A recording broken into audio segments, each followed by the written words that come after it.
Sacred Symbols, a PlayStation podcast, is brought to you by, well, you. If you want to learn how to support our show, go to patreon.com/laststandmedia. Greetings and salutations. Welcome back to Sacred Symbols, a PlayStation podcast. This is episode number 163. My name is Colin Moriarty. I'm joined as always by my handsome son. He's moving soon, Chris Raygun. Chris, how are you today? I'm good. Obviously, trying to get everything in order for the big move. I'm like realizing how much I own, and I'm like trying to like pawn a lot of my stuff off on like some friends of mine who are like going to be staying in more local areas in Burbank. So I'm like just trying to like, hey, you want a TV for like way less for way less money than you'd be able to find it like in stores, and I'm like just like I don't know, just trying to pawn things off right now. Yeah, but I was in the same. I remember that. Although I was just like, I didn't feel too much pressure because I was like, if no one wants this couch, if no one wants this, blah blah blah, I'm just gonna give it away or something. But it ended up all working out much easier and cheaper than shipping it all. You can start again, purge, and begin anew. Well, it's good to see you, and of course, good to see Dustin Furman as well, our executive producer. How are you? I'm fine. Thank you for asking me. I'm doing fine. You know, I've had a little bit of a persistent headache the last like 5 or 6 days, and I don't get headaches. And a little bit of tummy issues early on, but not so much now. I was wondering, I think I was talking about this on Sacred Symbols Plus, maybe. I'm like, I wonder if I have COVID. I have no idea. I don't know how I would have really gotten it because I have the vaccine, but you can still get it, obviously. Yeah. But and you get just basically mild symptoms like this if that's what it is. But I don't really go anywhere. Like I go to stores and stuff once in a while, but I don't really interact too much out there. So we don't really know. This is the thing I was saying to my mom actually, which is forever now, everyone's going to think they have COVID, no matter what. It's like the new AIDS. Remember when you were in the 90s? Well, you guys might be a little young, but in the when the AIDS epidemic started in the 80s and into the 90s. The Dream Team in 1992 was really one of the huge things that helped people kind of get over that and realize they weren't going to catch it from just, touching someone or whatever. But I remember everyone was like, that was like a big concern when you were like a very little kid in the late 80s, early 90s. Like, am I going to get AIDS? Like, how do you get it? And all that. Now it's ridiculous. This isn't so ridiculous. Right. So we'll see what happens. But nonetheless, I'm hanging in there. Thank you for asking, Dustin. How are you, though? How's your health? I'm fine. It's weird. I've felt like it's one of those where 1 second you'll be like, maybe I feel like I am a little under the weather. And then like an hour later, you're like, oh, I'm fine. And then an hour later, you're like, maybe I feel kind of warm in a weird way. But other than that, though, I'm good. Hanging in there. Just warm in a weird way. Drinking lots of coffee, probably dehydrated. I wouldn't have it any other way. So. No, that's great. I got to say, I busted out for the first time. I busted out on the elliptical over an hour and did like 7-something miles yesterday. I'm getting like these crazier and crazier workouts, but I just eat so badly that it's probably mitigating all the positive effects of that exercise. So you got a little balance, a little bit of column A, a little bit of column B. Well, it's good to see you guys today. Good to be here with all of you out there to talk about whatever this is, as well as PlayStation. For the uninitiated, Sacred Symbols is posted each and every week. You can find it on YouTube. You can find it on your podcast service of choice. Of course, if you support us on Patreon at patreon.com/laststandmedia, like more than 12,000 of you do, you can get early ad-free access to the show, the ability to submit your questions, comments, concerns, thoughts, and ideas, get your name in the credits, access to exclusive Q&As, and of course, access to 2 Sacred Symbols Plus episodes every week, exclusive to Patreon for the most part. We post them sometimes later. Recent ones, let's see. I had Moore's Law is Dead on. We talked about tech. That was a really popular episode. Coming up, I have John Opek, who wrote Trigger Witch. We talk about the writing and design of that game and how he fell into that and how we might even be working together on one of my upcoming games, which is a huge relief for me. And we talk through that because I'm so fucking overwhelmed with everything on my plate. So we have a lot of cool stuff flowing over there, more review discussions, etc. coming. I just did a call-in episode again. That was fun. Dustin sat in with me just to kind of man the lines, and we talked about JRPGs and Resistance and all sorts of stuff. So check us out over there. Now, we have merch at laststandmedia.shop, and we appreciate everyone checking that out. Made and shipped in the USA. Shirts, awesome stickers, sweatshirts, etc. And we really appreciate your support over there. But we have this other item that we kind of chased down that I thought was pretty cool. Dustin, I want to throw it over to you because you were kind of handling this. But so what ended up happening randomly was a listener is like a stained glass artist and showed us on Patreon this Sacred Symbols stained glass that he made. And so, yeah, Dustin, take it away. Yeah, so we saw this Sacred Symbols stained glass. We thought it was awesome. So I think you and him ended up reaching out, and then I kind of took over from there. But we are partnering with him. It's our friend Tim, but his shop is Bard's Glass, and so he is selling official merchandise. I mean, officially partnered with us. Yeah, that's a good way to put it. Sure. For the Sacred Symbols logo on stained glass, and man, these look so awesome. If you guys haven't seen this yet, you can find it if you go to bardsglass.com. And then, so that's like a link tree, but if you go to his Etsy in particular, like that's the easiest way to get there. It's the very first thing on the featured items list. And I need to get one of these because they are very, very cool. And so this is just the first product that he's making in partnership with us. He's going to be working on some of our other logos as well. And yeah, we wanted to elevate this just because we thought it was so cool that it's handmade by him. Like he was like, we were talking about like, how many orders do you think? He's like, I only can make this many. So if you're hearing this and you see it and you're interested, you should probably jump on it as soon as possible, because I'm guessing once this podcast is out, there will be quite a few buyers. Yeah, there was just demand in the original thread. And that's why I was like, well, and my thing was like, we can help you facilitate this one way or the other, but we can do business together, help, get you higher res images, do other logos and stuff. But we were happy to help him one way or the other because I think this is really cool, specifically because, of course, I don't know if I'm sure people realize this, the Sacred Symbols logo is supposed to be like stained glass. So this means this is a perfect synthesis of merch and our show, and we really appreciate it. So yeah, check this stuff out. How do they find it again? So the easiest way is to go to bardsglass.com. That's bardsglass.com. And that will take you to it's like a link tree that has his Facebook and Twitter, but that's how you can get directly to his Etsy. You could probably search Bard's Glass and you'll find it as well. But yeah, and he has some other cool stuff on there too. If you like there's a Batman stained glass and I'm looking at it now. Stuff. The Avengers, Wonder Woman, Captain America. Yeah, there's a lot of stuff. So yeah, check this guy out. Of course, we want to support small artisans, right? Like people that are making stuff not only in the United States but in Canada and Western Europe and in friendly democracies, let's say, that in South America, places where we have listeners and where people, we want to deal openly and open commerce with these people, no problems at all. And so finding artists that do cool work that we can support, that removes manufacture and all the other kinds of stuff, is really cool. So yeah, I'm looking at the Etsy right now. It's etsy.com/shop/bardsglass shop, like PPE. But like you said, yeah, go to bardsglass.com and then just click on the E. That'll bring you to the Etsy and check it out. I'm looking at it right now. It's so cool. And it's it's a pricier piece, but it's dope. So yeah, check it out. Yeah, it is. By one guy. Check it out if you'd like. And thank you for working with us, Bard's Glass. All right, a few things. Well, actually, more than a few things we have to really go through here. Yeah. I want to start with this. Najee wrote in on Patreon and said, "Okay, guys, can I just ask where Keep Fucking That Chicken came from? I've been listening to this podcast since close to the beginning, but I apparently missed the crucial moment where this ongoing joke was conceived.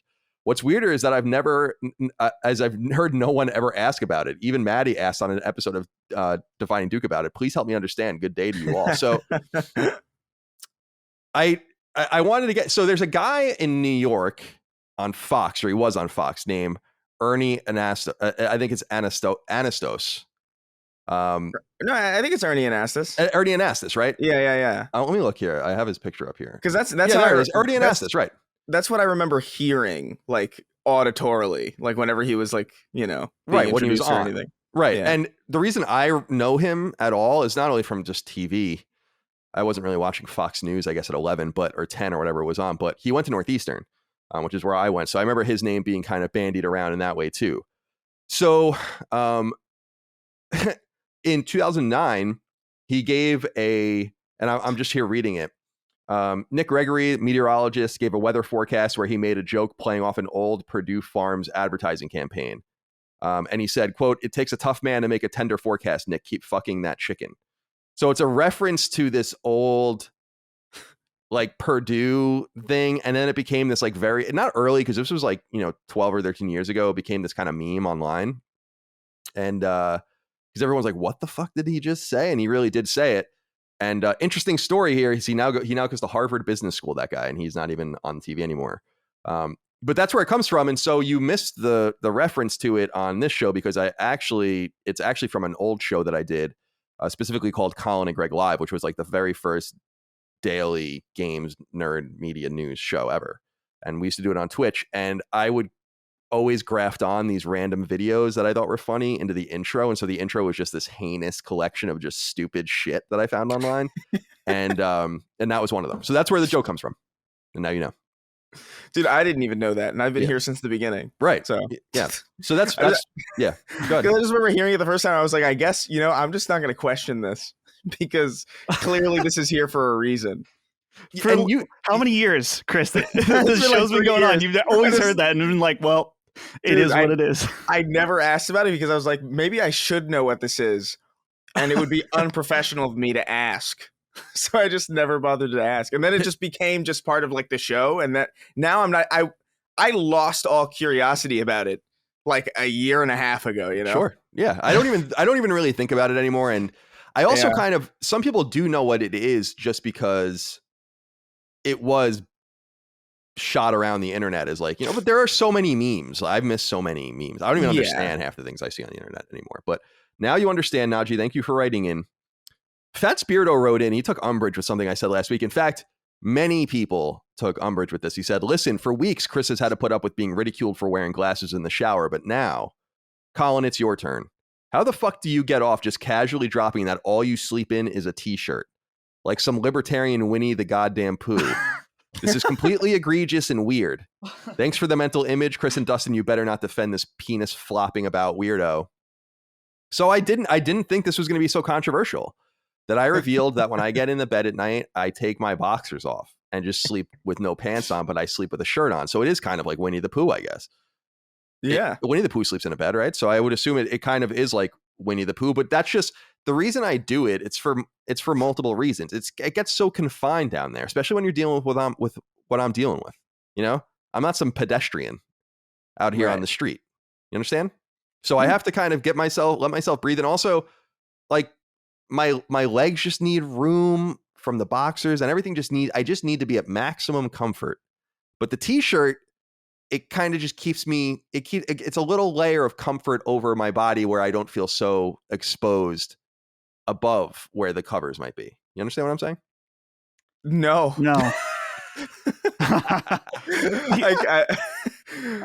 I mean, on Earth, dick's out. So if you feel good with your dick out while you're sleeping, I mean, more power to you. I don't know about the logic. But that's not the reason. Yeah, I'm sorry, go ahead. Oh, yeah, well, so yeah, you understand. You explained the reason. I'm curious, Chris. What do you think about the logic, though? This is where the puzzling aspect is. I think you're trying to like squeeze logic into a situation where it's just like it feels good to you for no reason that you can explain. So you're just trying to like, it must make sense, because if it doesn't make sense, then I'm crazy.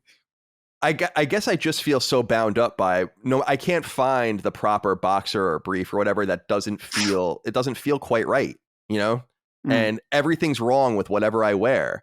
I got, I was talking about my junk, but also I really do have huge legs. I work out a lot and I played hockey for many years. So like, I don't think I'm very scrawny up top, but not so much down there.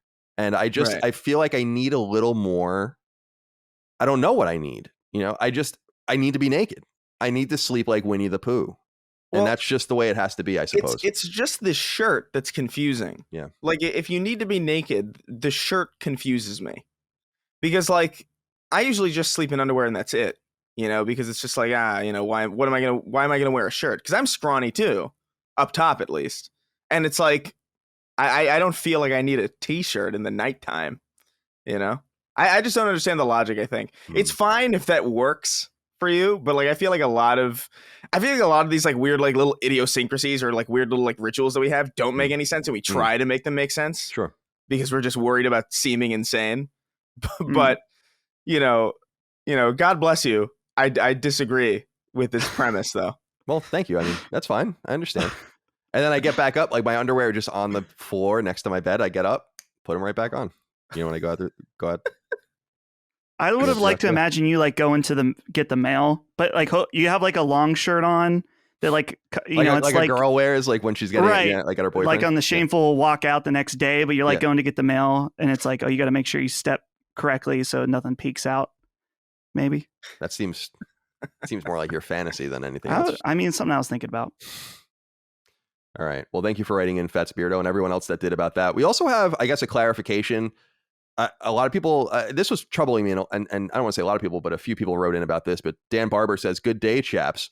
I thought I was the only one who was cognizant of the two different styles of twin stick shooters. I feel like we need to create two clear terms to differentiate the two subcategories. Subterm 1 would be for games in which right stick actually shoots, so Resogun, Riddled Corpses, Habroxia 2. Subterm 2 would cover games in which the right stick is used to aim, Dead Nation, Hotline Miami.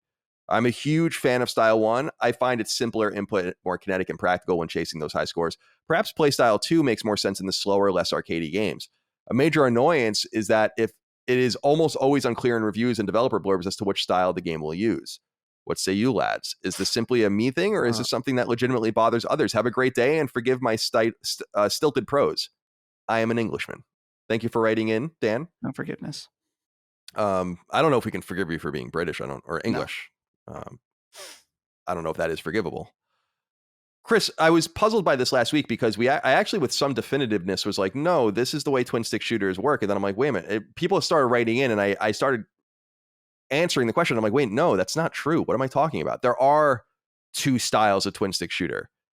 How do you feel about differentiating the two of them? Because he's right, it is kind of hard to tell, because most of the time it is on the sticks, or you have to hit usually like R1 or R2. Yeah. The aiming is on the sticks, but like to me, it's like, I don't like, when I think of twin stick shooters, I think of the stick shoots.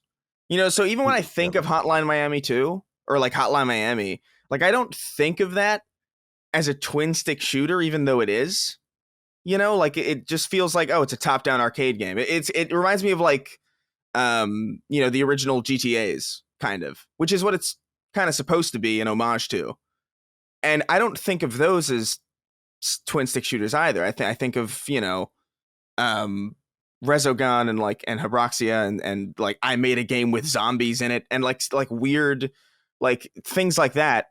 So I don't even know if I necessarily agree that Hotline Miami is a twin stick shooter in the truest sense. I understand the argument, and it makes a ton of sense to me. I can't get it out of my head that it means that the stick shoots. Because otherwise, if the stick is aiming, then it's just a shooter. Like, even if it's like 2D or top down, that's the same exact mechanism by which FPSs work, or like Gears of War works, or Uncharted works. And it's like, vastly different presentation and vastly different style, but like that it is irreconcilable to me as a twin stick shooter, even though I know that doesn't make sense. Well, I think you brought up the kind of salient point, which is that we often look at twin stick shooters generally as top down arcade style games, and right. If you were to put a so-called twin stick shooter on a 2D plane, like say like a Mario game, and you shot with the right stick, I don't even know that a game like that really even exists. So in other words, and if it does, I don't know what it is, but without, in other words, another kinetic press of a button or a motion or something. So with that said, I think part of examining what is a twin stick shooter or something in that line has to examine also the specific perspective that must go along with that. In other words, an adventure game can be many different things, like from almost any different perspective. First person dungeon crawlers, can be an adventure game, obviously point and click adventure. But with twin stick shooting, it actually has to be, I would assume, not only top down, but it could be isometric and also Dustin, what do you think about this as well? This is more complicated than I think I had appreciated. Right. I'm against the idea of making subterms just because I feel like we have too many subterms in video games. Like, I always joke about getting PAX emails when I was doing press for that, and it would be like a Souls-like, twin-stick, rogue-like, adventure, whatever, like just an amalgamation of words. It doesn't make sense at some point. So, but I think you're right, Colin, in that I feel like for me, twin stick is top down, and then specifically whether the right stick is what shoots or not or aims. It's more about the fact that it would be a horizontal plane looking down, right? Am I using the right terminology there? Like, just because Chris brought up like, well, if the right stick moves, then it's just a shooter. But if it's top down, it's like you can only shoot in a 360 degree motion around. Does that make sense? Yeah, no, that does. This is why we need to have some sort of conference as an industry. If people weren't so... A summit, right. Like they used to have over 2,000 years, the Catholic Church every so often met and then like made rules. Like, Jesus and God are the same, like stuff like that. Like they had to have conferences to figure these kinds of things out. And I've been reading about that recently, actually. And if we weren't so stifled by mostly baby conversations in the industry on the periphery about how many trans women are in a video game or something like that, and instead could just talk about nomenclature and vocabulary, that would be pretty useful. Like we have award shows and some sort of organization in GDC and stuff. Maybe it's time to sit down and try to figure out, much like libraries and Library of Congress and others have done in the past, like exactly how to categorize games and like exactly where they belong. And I don't feel like that's happening in any overt major way. So maybe that's all part of this. I don't know. But I wanted to acknowledge, Dan, that, and to the many others that wrote in, that this is a more complicated issue. I will say this, though. I love the twin stick shooter nonetheless. Mm-hmm. And I agree with you, Chris, when you were saying Hotline Miami. Like, I think a Hotline Miami, I don't know what I think Hotline Miami is, but I don't think it's a twin stick shooter. Right. I don't know. It just doesn't feel like it belongs in that category, even if like it overlaps quite a bit. It just, I don't know. Maybe it's more than just the way it aims, by the way, like, or more than just the way aiming works in that game. It really is just like the overall like design and overall kind of composition of that game just doesn't feel like a twin stick shooter to me. So maybe that's another reason why that just doesn't work. But yeah, maybe it's a lot more complicated, I guess. But I think it's pretty simple to me. To me, it's just like the stick shoots. It's a twin stick shooter. Sure. This podcast is sponsored by BetterHelp, and Sacred Symbols listeners get 10% off their first month at betterhelp.com/symbols. So summer's just about on the wane, and life's kind of returning to normal, as it were. The last year and a half or so has been really tough on all of us, though, and it makes sense to be mentally exhausted and maybe even a little overwhelmed with life. While exercise, good food, and more can keep your body healthy, therapy can be a useful tool in keeping your mind healthy. BetterHelp is customized online therapy that offers video, phone, and even live chat sessions with your therapist, so you don't have to see anyone on camera if you don't want to. It's this extra level of granularity that allows BetterHelp to stand apart. I live with depression and anxiety, and I know how much of a barrier simply going to see someone in person can be. This shouldn't stop anyone from getting help, though, and BetterHelp does an awesome job of meeting you exactly where you are. Not only to talk about what ails you, but to do so in a way that's most effective to you, whether on video or just over text or just about anything in between. Once you sign up for BetterHelp, you'll begin communicating with your therapist in under 48 hours, so there's no reason to put it off any further. And BetterHelp can assist you in dealing with all sorts of quandaries: stress, temper, insecurity, and of course the aforementioned anxiety and depression. To be down is to be human, but so too is getting back up. I think therapy is a truly useful tool. Millions of people agree, and BetterHelp can, well, help you get back on the path of healthier and happier living.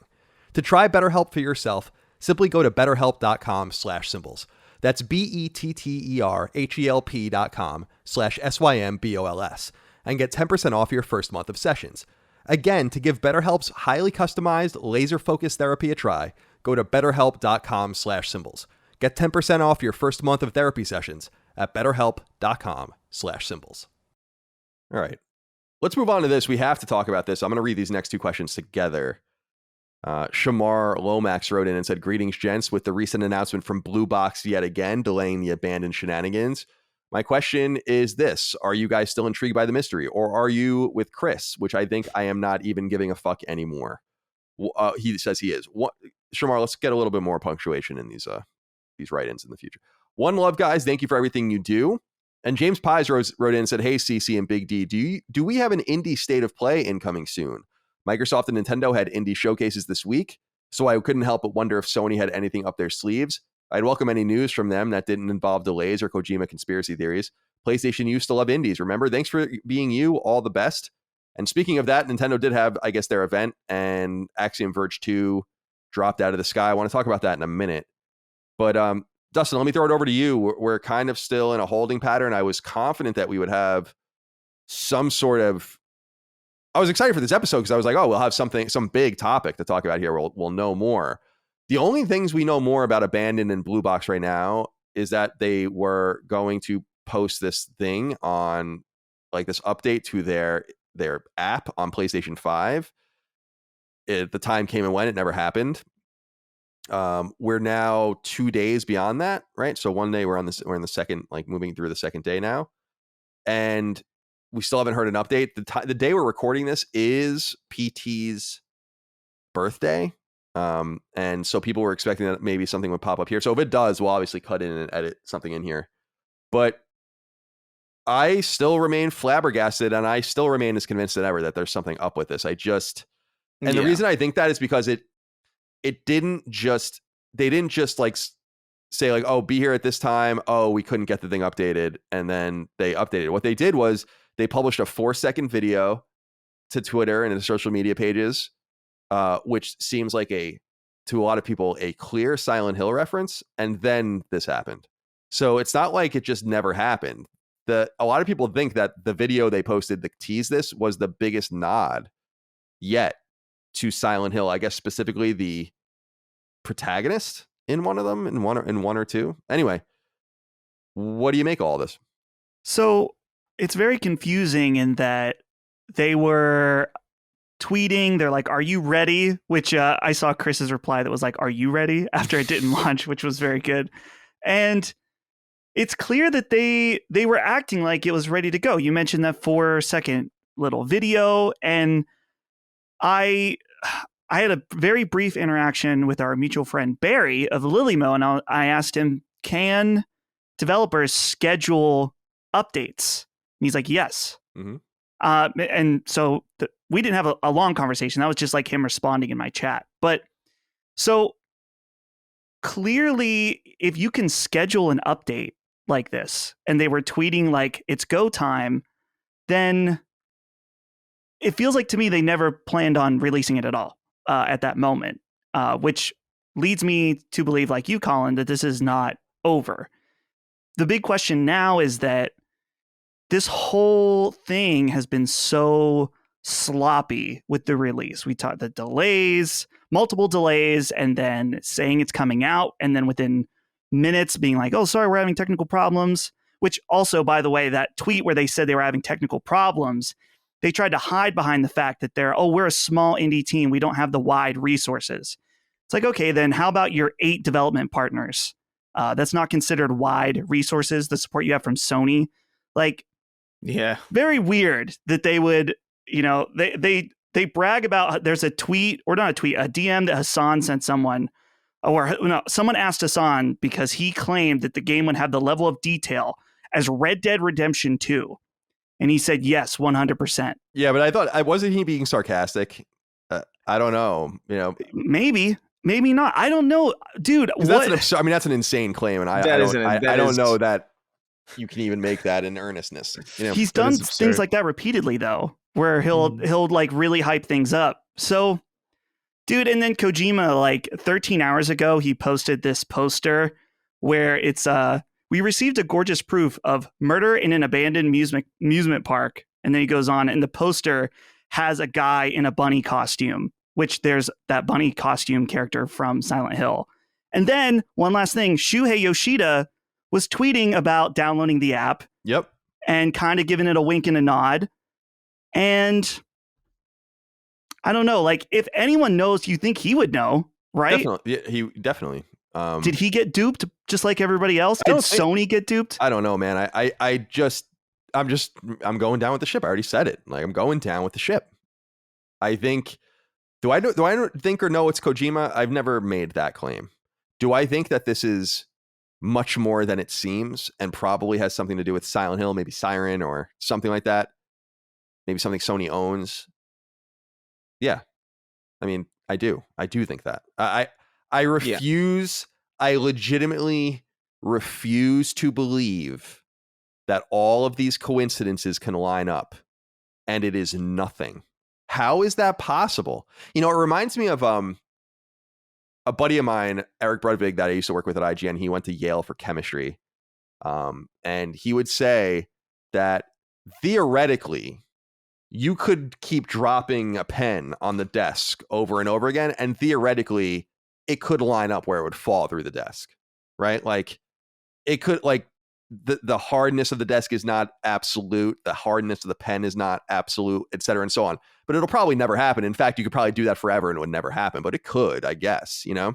And he was saying that, so I'm using that terminology or that kind of reference point for me to say, I just don't understand how you cut this, how you possibly frame this, and it's nothing.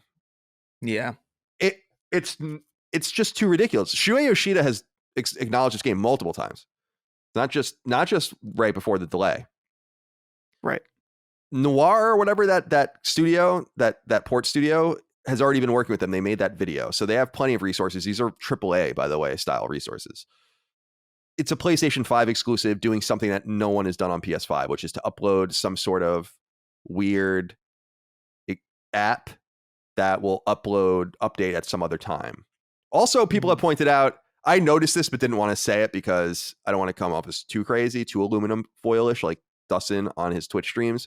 But the language like options when you turn on the app is like, looks like The Last of Us. Like, yeah, it does. So people are like, well, what the fuck is this? Is this Naughty Dog or is this something to do with factions? And I'm like, I don't know. I don't want to get too carried away because I don't think that that's it. Right. But I want to say something. I think this is fun. I think if there's something at the end of this, this is fun and will be looked back at as when people put the strings together, you know, like Charlie, they'll have something interesting to have said. But if to the point, if this is nothing, then what a disaster. And that's why I just don't think it is nothing. I feel like Sony would have stepped in. Sony wouldn't have let this be made. Sony wouldn't have given this guy a check mark on PlayStation Network. Come on. How can we not think so? Anyway, Chris, where do you stand? Oh, I'm instantly annoyed. I don't care what this is, to be honest. Like, because look, there's fun and there's like neat little ARGs that you can play that are like, you know, that are charming and like interesting. I will say one thing. I don't think this is Kojima. I think it's people trying to emulate Kojima probably a little bit, and they probably got him on board to tweet some stuff. Like, I wouldn't be surprised at that. But if this is like Kojima behind this is like distressingly sloppy and annoying for Kojima, which would be extra disappointing to me. But here's the thing that's really annoying about it is that, like, it's just kind of clearly Silent Hill.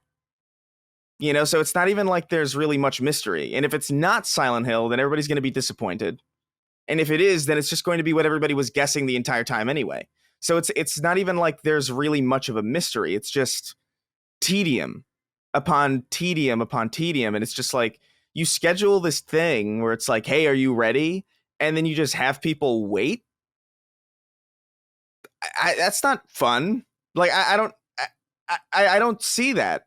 I don't see the fun in that. I see, like, maybe you drop something cryptic when, you know, the clock strikes 12, or like, here's this thing with like a bunch of weird little codes that you got to like decode, and like maybe you got to cooperate with the community to get it done, or like something just something that isn't just it's not working, sorry, and then they just abandon it for a day, and then like the day after they go, oh, hey, we're still working on it, I guess. I don't know. Like, it just doesn't seem. I feel like they're missing the point of these kinds of things, where it's not just supposed to be weird and confusing for no reason. It's supposed to be interesting and engaging. And that's not something I'm getting out of this, because I'm just expecting Silent Hill. Cool. What does that mean, though? And Is if it like is it? I was gonna say, if it is Silent Hill too, it's just interesting that they were allowed to do this while like they basically just announced their collaboration with Bloober Team in a press release, and right. Bloober Team has way more. First of all, Blue Box has no cachet. I mean, Bloober Team's actually a studio that has some provenance and cachet on the market. Like, you would think they would get to do something like this if they were going to, do. So, yeah. I totally. I'm sorry. Go ahead. I cut you off, but I wanted to say that as well. Yeah. No, I don't know. I just find it annoying and pretentiously uncharming. And whatever this is, I'm sure it'll be fine. I'm sure I'll play it when it comes out. But this whole, like, I don't know, this whole interactive trailer thing, or like this whole, like, isn't the idea that like they're supposed to launch a trailer on this app that like you hold the DualSense or something, and it's like watching a trailer with DualSense? Is that the point? Because I remember seeing that as like the explanation for what this was supposed to be. Or even like in the app, I think it says like there's no playable this demo, or this app has no playable content or whatever. And if that's the case, just put it on fucking YouTube. They said they were going to do that. Yeah, well, that was the thing that people were confused about, is that a while back they said that, well, all of it, none of it's playable. It's just running on PS5, so you can see how good it looks without YouTube compression or anything like that. But they said at the same time, we'll release it on video platforms like YouTube. And then it's like, well, if you have the entire world's attention on you in that moment when Abandon is trending on Twitter, wouldn't you just release the trailer on YouTube? It makes no sense. The whole thing just bothers me, because they're like, ooh, the thing we're working on begins in SNL. It's like, oh, Silent Hill. It's like, no, whoops. Like, I don't know. I'm just annoyed. I just want to see what this thing is so I can just get excited for it or not already. Like, I'm not having fun with this.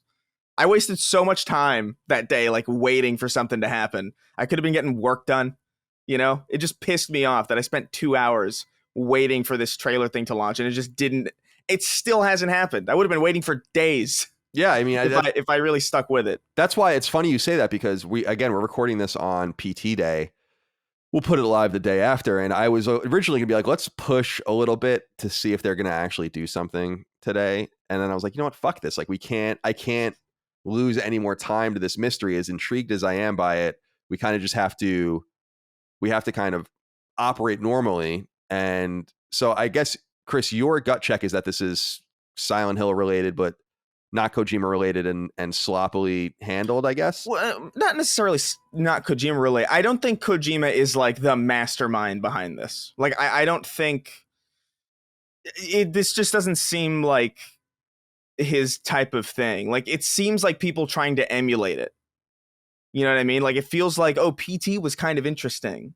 Like, because people didn't know what it was, and wouldn't it be interesting if we could do something that people didn't immediately know what it was, and if we can get Kojima on board, that would be cool. And they probably did. I have no idea. I have no idea what the behind the scenes thing is, but my gut check is Kojima's involved, but not in a capacity that he's like planning all this or orchestrating any of this. My gut check is that it is Silent Hill, and that's my gut check for right now. I'm just so irritated, because like I saw some people commenting. It's like, whoa, they abandoned the Abandoned app. Maybe that's like part of the mystery. And it's like, you're the worst. You're the absolute worst. The app is weird, because like this is all hypothetical, but I was thinking about how interesting it would have rather been if PT itself just popped back to life with an update, right? Like, that would have been way cooler. And then PT's not downloadable anymore, as far as I know. So people would only get pushes on very specific machines. And maybe they would make it reavailable after that. But maybe the mystery would just be like, holy shit, like PT just, you see the bling when you're on your PS4 in the corner, and it's like bling. And it's like, this package is updating or whatever. Yeah. And it's just PT springing to life 7 years later. And that would have but the big problem with me here, there are things that pull me on both sides where I'm like, no, there's nothing here. And then there's something here. And there's nothing here is that stuff is more to do with Hassan Karaman, who he is, the establishment of these various social media feeds, all of the rest confusing. But on the other side is this argument that I feel like Sony would have stepped in by now. I just can't get over that Sony would let something like this happen. That Sony would let a studio say like, oh, a PS5 experience app? We've never done anything like that. Sure. Yeah, you do that.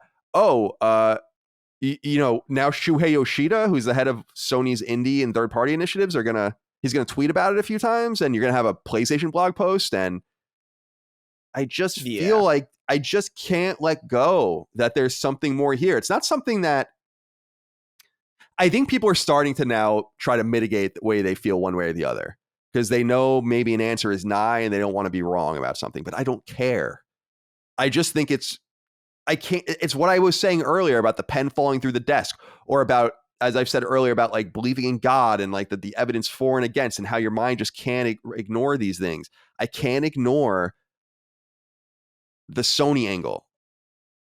Like, it's a PS5 exclusive. What does that even mean? Why? Yeah.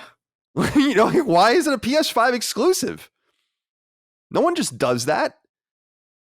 I mean, I run a PlayStation podcast and we don't even do that with my own games, because that's stupid. Unless you're getting money from, another partner. We'll see what happens. Maybe we'll cut in here. Maybe something traumatic will happen. And but this will be fun, at least to have an ice to go back and listen to or watch. And I'm interested. I mean, they definitely have my interest. I'll say that, but they better deliver on whatever this thing is. By the way, Dustin, I wanted to just ask you real quick. What did you think about people honing in on that video clip, saying that like that was, people were like, come on, man. Like when that happened, I guess people, and someone did send me a screenshot, I guess, of the protagonist where he wears like a very similar outfit in Silent Hill 1 or 2. I think it might be 1. Right. And people were like, come on. And I wouldn't have noticed that, but. Yeah, I wouldn't have noticed that either, but I did see that comparison. Another comparison I saw is that at the end of the PT trailer, when it reveals that it's Norman Reedus, like the steps are exactly in sync or something with the teaser they posted and the steps in that. That's like madness. It's awesome. I love it. It just 95% of this going. stuff doesn't exist, by the way, probably. It's just like, yeah. But I thought a lot of the shit about Phantom Pain was crazy too. I guess we'll see. We'll keep an eye out on it. I know some people are tired of hearing about it, but I'm not tired of talking about it, to be honest. All right, let's see here. Where are we now? Oh, all right. So I had mentioned Axiom Verge 2. That game just came out. It was shadow dropped. And what's funny is that I have actually had it for a little while. And I'm looking at, I was emailing with Tom about the trophies actually. And I guess I've had it since late July or so. I accepted it because Dan Edelman, who does PR and marketing for Tom Happ's games and some other games as well, just reached out and he's like, you were a great, actually he told a really cute story, which was like a really heartwarming story, which is like when he's like, you were the biggest, earliest supporter of Axiom Verge. And when I remember when the game came out, we were at lunch in San Francisco and we couldn't believe the Metacritic score and all that. I'm like, oh, that's a nice memory. So he's like, here's some codes. And I misread his email, I guess, because he's like, we haven't announced the date yet. And I was like, and I thought he said it was something like in September or whatever. I'm like, okay. So I just downloaded it on my PS5 and then forgot about it for a little while. So I'm like, all right, I'll play it at some point. I mean, not in any rush. It's going to come out later. And then this Nintendo thing happens and they're like, oh, Axiom Verge is available now. And I'm like, I guess I misread that email. So I haven't played it yet, but I'm looking forward to that. And I want to give a special shout out to Tom because he's a friend of the show. And the original Axiom Verge is so special. So shout out to him and Axiom Verge 2. I love surprise drops like that. I hope they continue to happen. There's nothing to really lose. You can't do it if you have no je ne sais quoi, but you can if you're Axiom Verge 2. Other things I wanted to note, Call of Duty Vanguard is the next Call of Duty game. We've pretty much known that for a while. Apparently it's going to be revealed maybe in the next week or so. So perhaps on the next episode, we'll cover that. Obviously that's going to be substantial. And I wanted to ask you guys about this. Hellblade Senua's Sacrifice, which apparently has sold like 6 million copies, so big hit for Ninja Theory. It's getting this huge Xbox Series X and S update, but not for PS5. And Nikolaj Hansen Turton wrote in about something related, something we've discussed in the past, but I especially want to get Chris's take on this. He says, I'm writing to discuss the situation with Psychonauts 2 on PlayStation. The upcoming Double Fine game is set to release on PC, Xbox Series X and S, Xbox One, and PS4, with a Mac OS and Linux version soon after release on August 25th. Noticeably missing is a native PS5 version of the game. While the game can be played via PS4 backwards compatibility, it will undoubtedly miss many features like DualSense, 4K 60, and ray tracing. They aren't even adding HDR10 support, which is supported on the 2013 PS4 model. I am disappointed with Double Fine and the lack of media coverage, as they seemingly abandoned PlayStation players who backed the game on Fig like myself. Thoughts? So Fig, I don't know if it still exists, but Fig was actually kind of an idea I had a long time ago that finally someone came to fruition, which was a place where it's a Kickstarter, but people get equity for investing in the game, which is why I always hated Kickstarter. I'm like, we're just giving you capital for no reason, and then we get the game. Like, it seems kind of ridiculous. So Fig was saying like, no, you can invest and get a share of the game. And it's named on the Figueroa. The Fig is a hotel outside of E3 where the games industry always gathers the nights of E3. And so they called it Fig for that reason, in case you're curious. Chris, I wanted to get your take on this because these are two Microsoft studios in Ninja Theory and Double Fine, both purchased actually at the same time. And they're not supporting we knew that we talked about that Double Fine wasn't bringing Psychonauts 2 to PS5. But now we see that Senua's Sacrifice on PS5 there's not going to be a PS5 update, in terms of frame rate, resolution, and all the rest. This is quite different than I thought Microsoft was going to play. And I'm wondering what you think of it. Yeah, I mean, I don't know. It seems the Double Fine thing is more interesting to me because it's like it's a properly like crowdfunded project, you know. So like I like the Senua's Sacrifice thing to me like feels fine. Like they're making a sequel for the Series X exclusively. There's probably not many more copies of Hellblade you can sell on PlayStation hardware. The version that's on PlayStation is pretty good as it is. Like it reminds me of like Ghost of Tsushima situation where it's just like this doesn't really need the TLC that a lot of other games do. So I could see them like maybe just not really bothering with a PS5 version, especially if it won't result in any more sales for their next game. The Double Fine thing is a little bit more confusing to me. I feel like it's a little bit more ambiguous because they're owned by Microsoft. They're not obligated to do it. The game's probably going to run perfectly fine, but it was backed by people who did expect a particular, the full breadth of the experience on PlayStation hardware. Maybe they could get away with that by saying, hey, it was funded for PS4 and it's on PS4, so there you go. We made good on our promise, but the premiere experience will be on Xbox Series X or whatever, which doesn't necessarily seem like a bad thing either. Like it's a weird, I don't know how I feel about this really. Like I feel like I'm caught in the middle where I understand why people are bothered, but at the same time, I don't understand why Microsoft would bother to update a game on a service that they would not benefit from, especially if the game's already functional and good. You know, like I don't know how I feel about this. Yeah, I will say that Sony wouldn't update those games. I mean, but no, they definitely wouldn't. Microsoft has played differently though.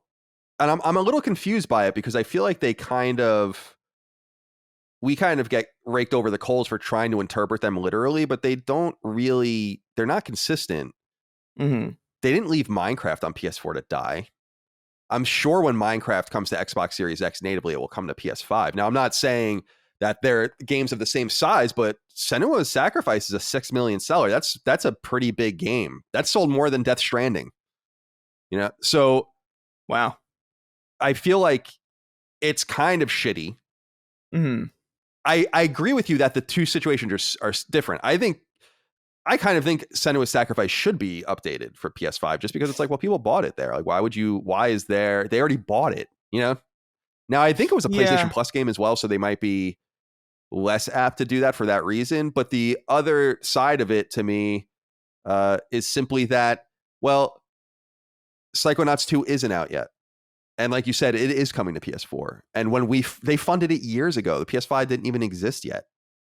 And I think everyone assumed that it was going to be a Sony game for a little while because of the relationship Double Fine was cultivating over there for a while. Remember that Vita and PS4 got a handful of games from them, and a lot of attention on stage, especially during the PSX era and all of that. So we'll see what happens. Dustin, what's your feeling on these issues of Double Fine and Ninja Theory? For Hellblade, I'm not really bothered by that, just because they paid a studio. It wasn't Ninja Theory that went and did that port. They paid a separate studio to go and do that. And so I'm kind of like, well, Xbox is fronting the bill. They own the studio, and be a lot less money to just make it for their own platform, which is the only platform the sequel is coming out for. So I don't know. I'm not really surprised by it. I mean, I can understand feeling a little left out, like you're left out high and dry on PlayStation, but this is just one of those like shoes on the other foot situations. Like, sorry, they own it now.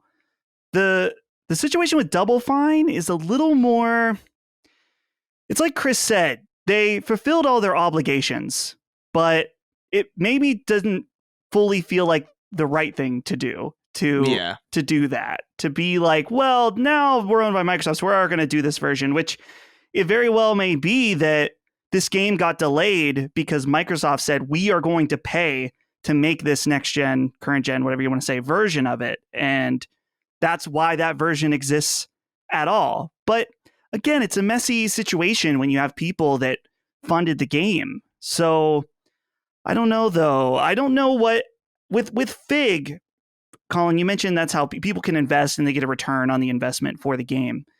Is there standard Kickstarter like options where you just like, hey, I want to buy this game before it comes out? This is the lowest tier where it's just like a pre-order? I don't think so, because I think it's attracting higher amounts of money. You know, I don't think they really care if you want to buy the game for $60. They're looking more for people that want to spend potentially thousands, tens of thousands.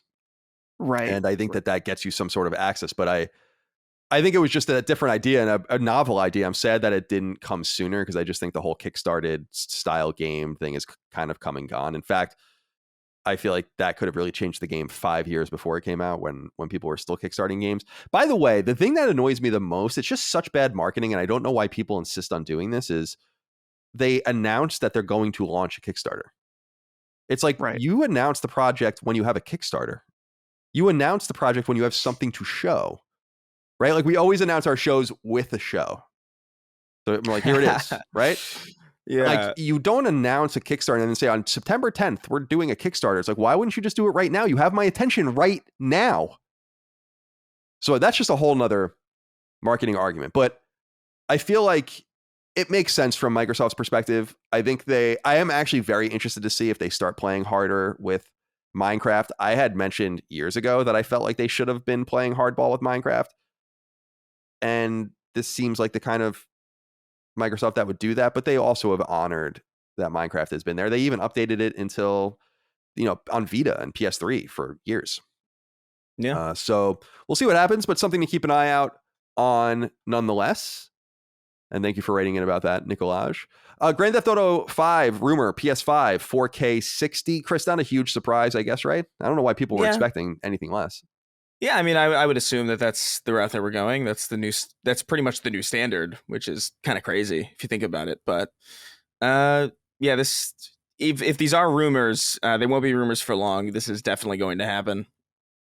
I don't know when, but definitely at some point in the near future. Yeah, they're not going to sleep on that for too much longer. This fall, I would assume. We'll talk more about that because some news has broken since we started recording about other Grand Theft Auto games, and we're going to talk about that later in the show anyway, but we have some answers to what we were going to say, so we'll leave that for then. I also wanted to throw out, we haven't really talked about the Modern Warfare 3 remastered rumors that have been percolating, but Call of Duty website Charlie Intel got comment from Activision saying that the game just doesn't exist. I think that's a pretty definitive answer. So if you see any of those rumors, we will be ignoring them until otherwise noted. And finally, Nick Lacreta wrote in and said, hello all and good day. This question is for Colin. Why to this day have you yet to like a single tweet? Please forgive me for stalking your social media, but a while back, I remember you mentioned that you have no likes, and now I check from time to time. Love the show. Thanks. Because people on Twitter are crazy. I don't want people judging me based on what I like.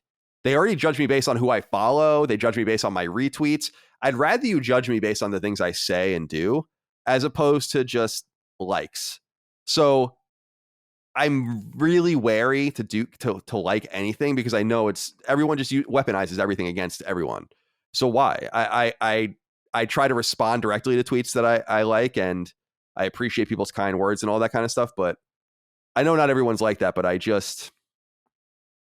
I've been attacked, and the attempted destruction kind of, doesn't make me want to change my ways in any way. Although I think I said that earlier, like late last year, I was thinking of having a New Year's resolution where I would start liking tweets, but I didn't end up doing it.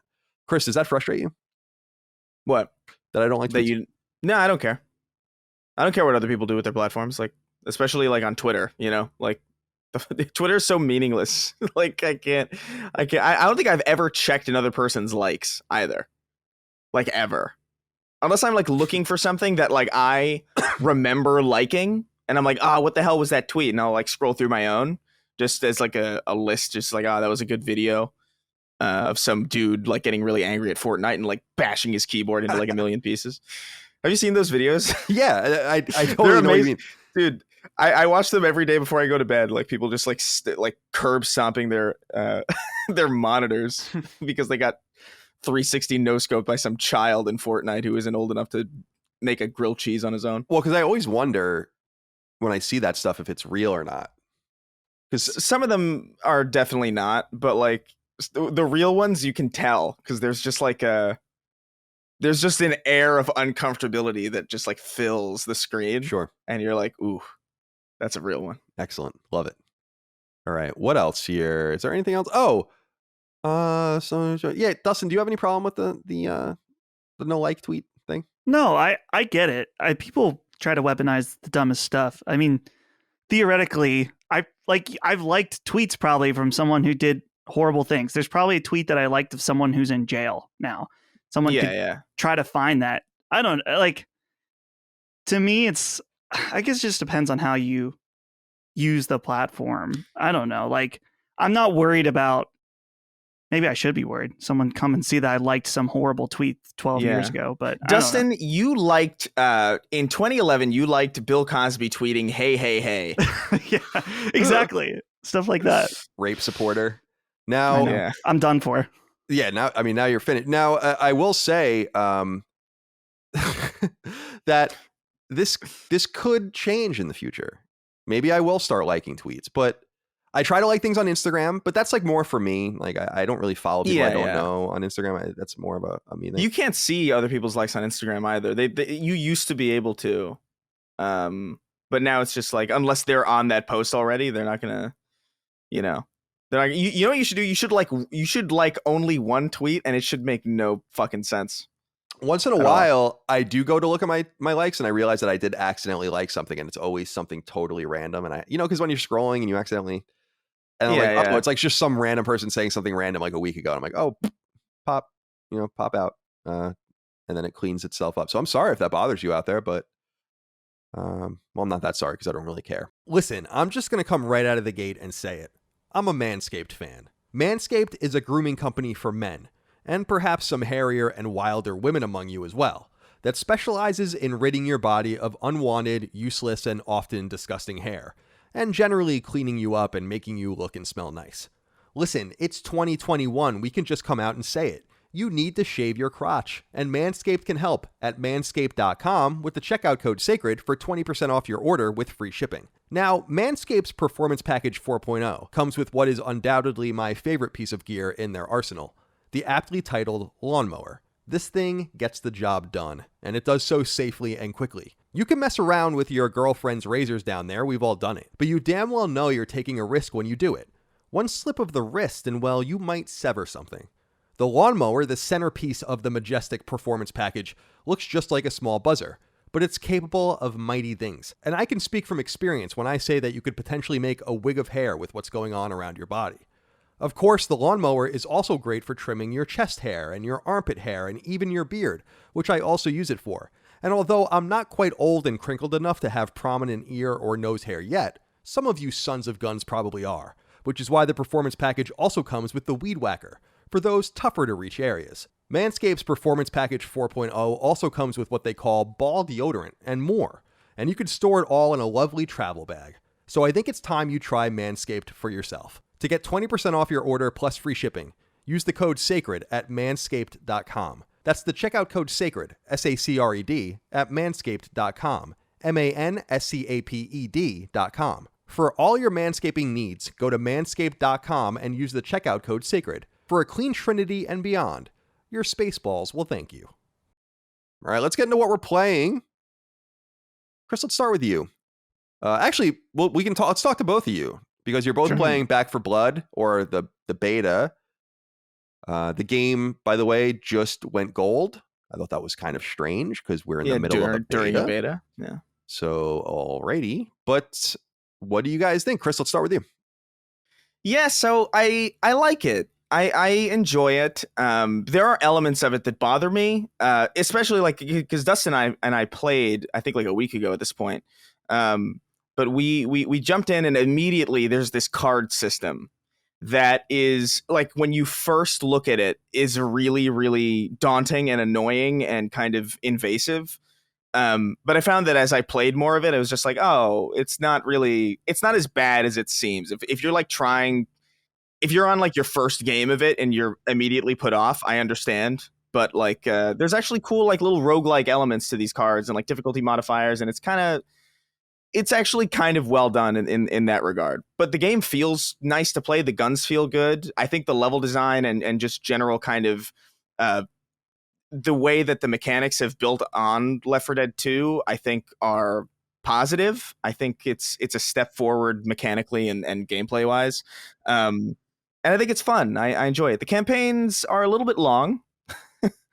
They're a bit long in the tooth. I feel like they could stand to be a little bit shorter because Left 4 Dead had a perfect balance of like an entire like campaign that you could kind of like breeze through pretty quickly or you know, not quickly depending on difficulty. But even on normal, we were getting our asses kind of handed to us at certain points where we just got stapled to the ground. Right. Like, that's what I kept hearing is that an issue with the game is that it is very inconsistent with its difficulty because you'll play through once and it'll be really hard. And then the next time it'll just be a cakewalk because of the way the AI director or whatever works. So, because like when we played through, we were playing with our friend Jimmy Champagne and I don't think we didn't even finish it. We got to like almost the very end. And then he texted me the next day. He said, hey, I played the same thing directly afterwards and we had no problems. Like, yeah. So that's a little annoying. The same exact thing happened to me. Like I played by myself like immediately after because I was like, it's earlier over here on the West Coast. I was like, it's going to be a while before I go to bed. I'm going to try this. Just I want to see what the ending of this campaign is like. And I breezed through it like by myself, not even talking to people. And it was like, whoa, this is kind of weird. But it is fun. There's like a weird model that they're going with for paid DLC that I don't think is all that great. I think the versus mode is particularly gimped because in the original Left 4 Dead and Left 4 Dead 2, the versus mode was just an extension of the campaign. It was just, hey, here's the campaign, but there will be special infected on the other team consistently trying to bog you down. And that's not the way it works here. Versus is instead this kind of arena mode. I think it's called Swarm or something. And it's not progression based at all. It's just, you're just sort of in a big area and you're just sort of fighting, and it's not particularly well done. It's the worst aspect of it. I think it's not something that I have any desire to play ever. But I do think like the single player, like, player versus zombie experience is genuinely enjoyable. It reminded me a lot of Left 4 Dead. It was very chill and very much like that kind of game that you could put on while you're just like listening to podcasts or just like relaxing. And I found myself finding guns that I liked and like, oh, that's the gun that I want. And even just some of the set pieces that occur, like blowing up the boat, and there's all of these things that like kind of come together to make something that I think is design wise pretty worthy of Left 4 Dead's legacy, even if I think certain parts of, competitive and the post-launch update model are a bit, not ideal. I think there is something cool here. I think it's weird that they went gold in the middle of a beta, by the way. I think that shows that this is a demo and not a beta, by the way. I was really surprised by that, just from a marketing and optical standpoint. Like if you were around Turtle Rock, wouldn't you just be like, the game can go gold. No one needs to know that. We're in the middle of a beta right now. So let's at least pretend that we're not going to have a massive day one patch. It says that they're confident enough in the foundations of the game, but I think I tweeted out about that today, and a lot of people were like, it's not in great shape. So yeah, I don't know. I didn't notice necessarily that it was in poor shape while I was playing it. It definitely doesn't feel like it doesn't feel like Metro, it doesn't feel like Crisis. It's not like this like next gen beefy, game, but it's functional. It's fun. It's enjoyable. It's obviously I've only played one campaign. There might be far less there to maybe it's not as replayable as Left 4 Dead, and that's certainly possible. But as it stands right now, I enjoyed my time with it, and I'm kind of looking forward to playing it. We had a very good laugh when we were playing because the zombies, guess what? They're not called zombies. They're called Ridden. The Ridden. And that just kind of, it kind of broke us for a few minutes, Chris. Like we we've got walkers, we got Ridden, we've got freakers. What's next? Why can't they just call them zombies? We were while we were playing, or like in between matches or something, I was trying to find, is the word zombie copyrighted or something? Is there some reason why they are not using the word zombie? It's like Ridden, it's not as bad as freaker, but it just makes it has this quality to it that it enrages me. I don't know. It's just frustrating. It's dumb. Just say zombie. Like Left 4 Dead didn't say zombie either. They said they went with infected, which I think is fine. Like, I think, because they weren't actually zombies in Left 4 Dead. They were just like, drugged out, like, they were infected people. Like, I get it. Like, it makes sense. Fair enough. But dude, Ridden, Freaker is still ingrained in my mind as something. Like, I can't believe they thought that was like a cool name for zombies. If you don't know what we're talking about, that's what the zombies are called in Days Gone. Right. Good shit. Good shit. But yeah, I don't know. I enjoyed it. It's not the greatest thing ever, but it was what I was looking for, I think. I was never really a PvP person in Left 4 Dead anyway. Like, I thought it was cool that it was there, but I never really wasn't really the driving force. Chris, it says that you're also playing Splitgate, and this game continues to be dominant. And I just wanted to note for those that are playing it that a PS5 native version is apparently, like, the studio has said that it's a priority for them. So what do you make of this new phenomenon? Yeah, so every time I've streamed in the last couple days, people have been asking me if I played Splitgate, because on their site it says it's Halo plus Portal. And I'm like, everybody's like, you'd love this. And I remember being skeptical. I saw some gameplay of it. I'm like, portals everywhere seems like a pretty chaotic thing to introduce into an arena shooter. Like, I have problems with sprinting. Like, I think that's too much. So like the idea that portals would be somehow less intrusive kind of staggered me. I was like, I don't know if I'm going to like this, guys. But people kept asking me, so I decided to give it a shot. I downloaded the beta. I don't know what the hell beta means anymore. But I downloaded the playable demo. By the way, you can get achievements in the beta, so like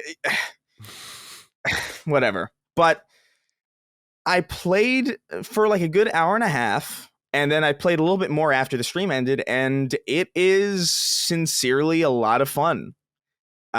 It's actually really good.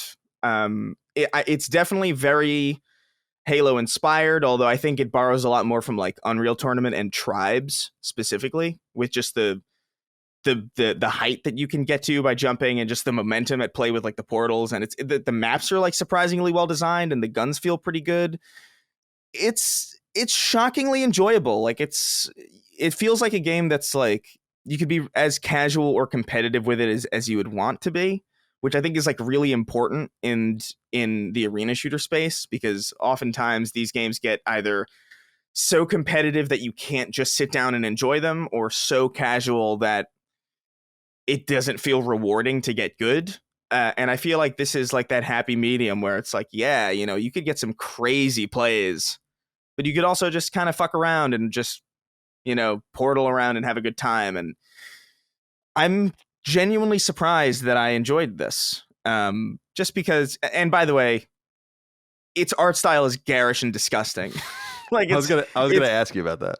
It is easily, without a doubt, the worst part of the experience. But the core gameplay and like the feeling of momentum and the feeling of just juking people with portals is actually like really fun, like in a competitive setting. And props to that team for making something that is actually, you know, kind of new and kind of exciting and kind of modern in its design, while also kind of paying a decent amount of tribute to just the core design of arena shooters, because I feel like arena shooters, that's my favorite kind of FPS. And there are so few in the modern. I really like Halo is the only one that's around anymore in any real capacity. Like you have like Quake Champions, which is now like a class-based game. It's very weird. So to have another one made by like a very small team that actually kind of understands the principles and executes on it well, and, you know, art style be damned, is a pretty solid product.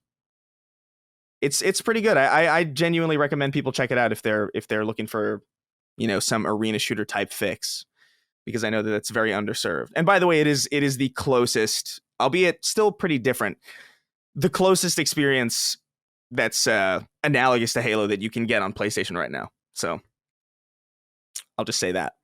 Yeah, what is it? 1047 games. I'm rooting for these guys. They're in Nevada, apparently. I can only think of one other studio in Nevada, which is Petroglyph. So it's a random place for a team to be. And yeah, we'll wish them the very best on Splitgate. And it's nice to see something new kind of shake things up a little bit. Yeah. It also says you're playing Donut County. Do you have anything to say about that? Not really. Like I jumped into it just because it was on my Game Pass play later thing, and I was like, it seems kind of cute. I'm gonna jump into it. And you just play as like this little hole that's like, it's like Katamari but with a hole. It's like the best way that I could describe it. It's just like you just play as this little hole in the ground, and like you start eating things and you get a little bit bigger, and then you can start consuming like, you know, people and houses and mountains and stuff. And it's kind of neat. It's a nice little kind of like, you know, in between other games kind of game, but there is this like weird story that's there for no reason that like I have to skip through a bunch of dialogue as if I give a shit about why this hole is here. Like I don't, sometimes I don't need an explanation, you know. Sometimes I just want to play as a whole and just consume things, you know. I don't need a narrative or like a lore or characters to find. Like I really don't. Like, just leave me alone. Like every time those narrative sections pop up, I skip everything. I'm like, all right, let's get back to the hole. Which is like a ridiculous hole loop. Like the loop that I found myself in is so ridiculous, where I'm like, I'm moving this hole around and I'm like chuckling every now and again, and then I just skip through all this narrative and then go back, and I'm like, what am I doing? Yeah. And I shut it off, and like I haven't gone back to it, but you got to read like a plot synopsis to try to keep up with the deep themes of Donut County. You got to read the novelization of Donut County. Definitely. You know. All right. I'm playing, let's see, Ender Lilies, Quietest of the Nights. Still working my way through this. It's a Metroidvania. I've probably only played for about 10 hours. It's good, but it's a little vague too. As I play it more, I'm realizing like this is kind of like Hollow Knight-ish, but not. We already have a Hollow Knight, and it's kind of like almost got a Limbo type aesthetic in some weird way with at least the character. And I'm like, we already got that. And it's good. I really like it. I got to get through it though, because I want to play some other games like Dodgeball Academia. I want to play really bad. I want to play Axiom Verge 2 as well. We have a Tales game sneaking up soon. By the time this podcast goes live, Hades will be on PlayStation. Ooh. So a lot to play. Actually, I pre-ordered Hades a while ago just because I wanted it had the little clock thing in it, which means that it'll send it to your system. And then so I noticed today when I turned on my PS5 that it is ready to go very soon. All right, boys, let's get into the news. There's not too much to get into here, but a little bit. And actually, one of these pieces of news just became a lot bigger. We'll deal with that in a moment. But first, this, number one. Sony, the parent company of the PlayStation brand, has secured its long-pursued acquisition of the popular anime streaming service Crunchyroll. The purchase happened through the Sony Pictures arm of the larger corporation and was handled through Sony Pictures' own subsidiary, Funimation, which it acquired on the cheap years ago. This deal, which was sealed for just shy of $1.2 billion, a couple hundred million, I wrote a couple hundred thousand here, north of where it was rumored to be when the deal first came public months ago. And it will put Funimation and Crunchyroll together. And this is where things start to become relevant for PlayStation. Crunchyroll has an enormous reach, 120 million registered users, and Sony is open about wanting to, quote, create a unified anime subscription experience as soon as possible, end quote, by combining rivals Funimation and Crunchyroll together. But website Eurogamer says everything runs even deeper because Sony also plans to include this unified streaming experience in what could be a new premium tier of PlayStation Plus that's yet to be announced. This could also explain recent rumors and speculation surrounding Sony and Netflix, which for all we know could be working to sweeten that premium tier of Plus with Netflix too. For now, that remains speculative, but what isn't is this. Sony now dominates the Western anime distribution, streaming, and localization markets. Alan Galliano wrote into us on Patreon, boys, and he says, hey guys, the other day it was reported that Sony acquired manga and anime streaming service Crunchyroll for $1.175 billion from AT&T. Although the acquisition was made by Sony Pictures Entertainment, not Sony Interactive Entertainment, I can't help stop wondering what this deal means for a brand like PlayStation. Could we see the subscription service in conjunction with Funimation be folded into PS Plus to offer a Games Plus TV subscription? Could this sweeten the deal for Netflix if they are indeed going to work together with Sony? Crunchyroll has 120 million registered users across 200 countries, so I can imagine that being definitely appealing for Netflix. Could Sony utilize any new IP acquired through Crunchyroll to create exclusive high-quality anime-centric games?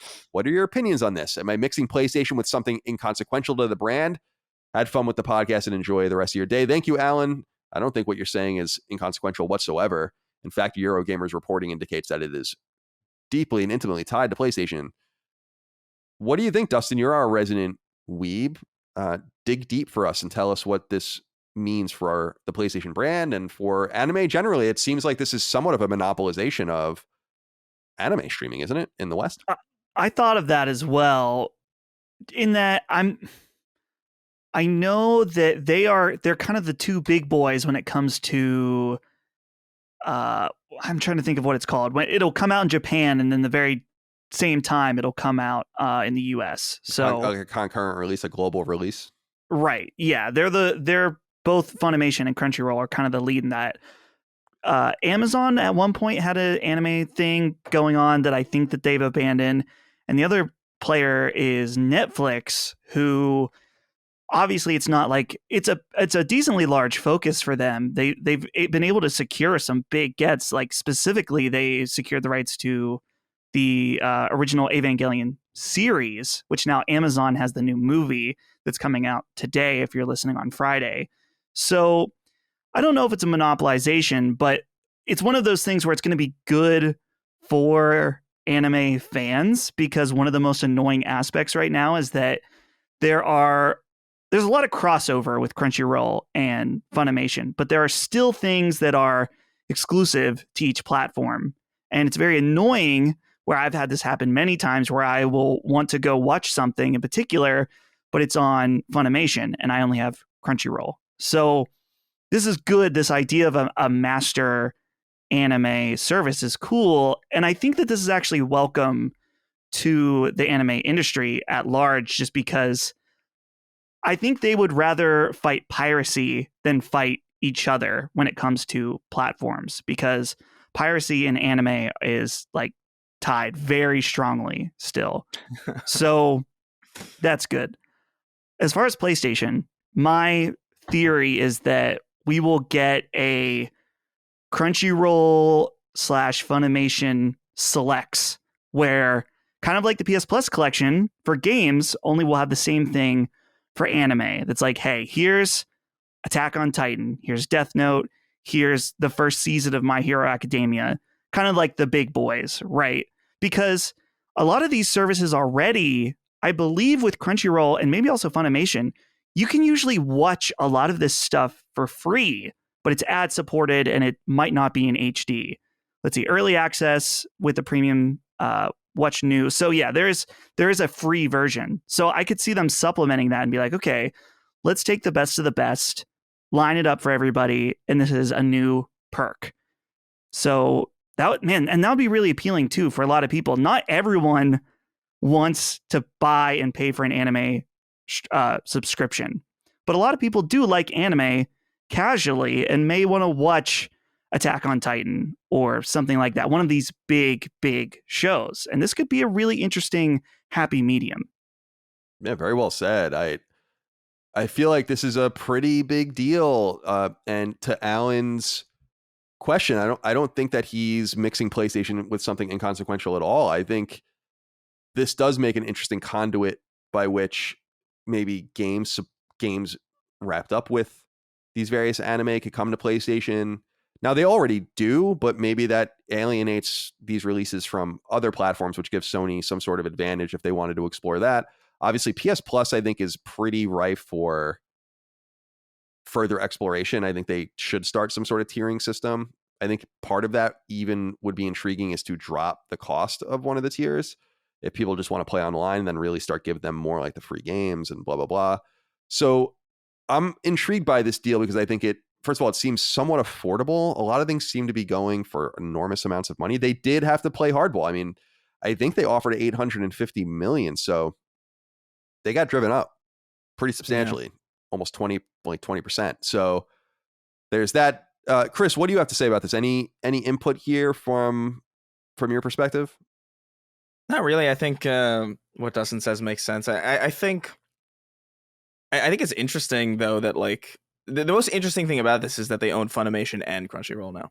Like that is a huge deal. Even I know that as somebody who's not like into this sphere of entertainment at all, that's like a pretty massive win to have under your, like, to have both of those under your belt is like it's a pretty big deal. And I'm curious to see what they're going to do with it. I'm not familiar with this enough to guess how they would leverage this in any real way, because I'm not even interested in the base product being talked about right now. But this is a good thing, I think, for Sony, like, without a doubt. Like, and I think they should probably like experiment with PlayStation Plus tiers a little bit more. Like, I don't understand why they haven't. I feel like PlayStation now, they should have experimented with when that was new, but better late than never, I guess, if they're planning on doing that with this. All right. Well, we'll keep an eye on it, on that rather. I'll leave it up to the weebs to tear through this further. Guys, for a while now, we've been getting the short end of the stick when it comes to rings. Our better halves get to pick from a multitude of options, like the cut, clarity, carat, color, and more, all to find the perfect wedding ring. The men haven't been so lucky, and it's clear that jewelry stores don't really seem to care about what we want. Well, Manly Bands does, and they're here to help you get the ring you've always wanted, without the hellish buying experience. Manly Bands offers your hand tons of options to look how you want it, and in just about every type of material Earth has to offer. Oh, and even space. How cool is that? For me, I chose the ring, the Genius. Unfortunately, the ring didn't really help with my overall intellect, but it did elevate my overall look with its beautiful matte black finish made from black zirconium. It totally fits my style, and I really love it. The process of picking out a ring was super easy with Manly Band's online shop. Though there were so many great options, it honestly was a little hard to choose since there were so many that I liked. First, you'll want to get the Manly Ring Sizer from Manly Bands to ensure that it's going to fit perfectly for when you're working or going out or whatever. Once you know your size, this is where the fun comes in. Manly Bands has an insane selection of materials to choose from, like gold, wood, antler, steel, and hey, even dinosaur bone. You can also choose from the curated collections like the Jack Daniel's Whiskey Barrel Collection. Maybe you're feeling a little creative and you want to customize your band from scratch. You can choose the style, material, inlay, sleeve, and even the finish. Once you've selected your band, Manly Bands has free shipping worldwide, a 30-day exchange policy, and even a free warranty. So while the chance of your marriage working out may be high or low, maybe it'll be good, maybe it won't be, there's a 100% chance that you're going to love your band. To order your Manly Band and get 21% off, plus a free silicone ring, go to manlybands.com/sacred. That's manlybands.com/sacred for 21% off. Manly Bands, the best damn rings, period. All right, so this next one is pretty big because there's an augment here to the story that broke whilst we've been recording. So I'll read what I have here and then we can get further into it. Number 2, respected and very old Grand Theft Auto and Rockstar fan site GTA Net bubbled to the surface something interesting from Take-Two Interactive's financial results slides that eluded most folks' attention at the time we discussed all of this a week or two ago.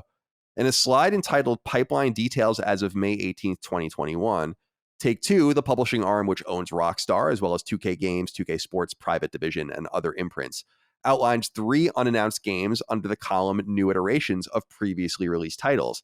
This has naturally set the rumor mill on fire, especially because GTA Net notes that Take-Two defines, quote, new iterations of previously released titles as ports and remastered titles. Sequels would not fall into this category, end quote. Now, Take-Two owns a ton of IP outside of Rockstar, but everyone's mind has gone to Rockstar.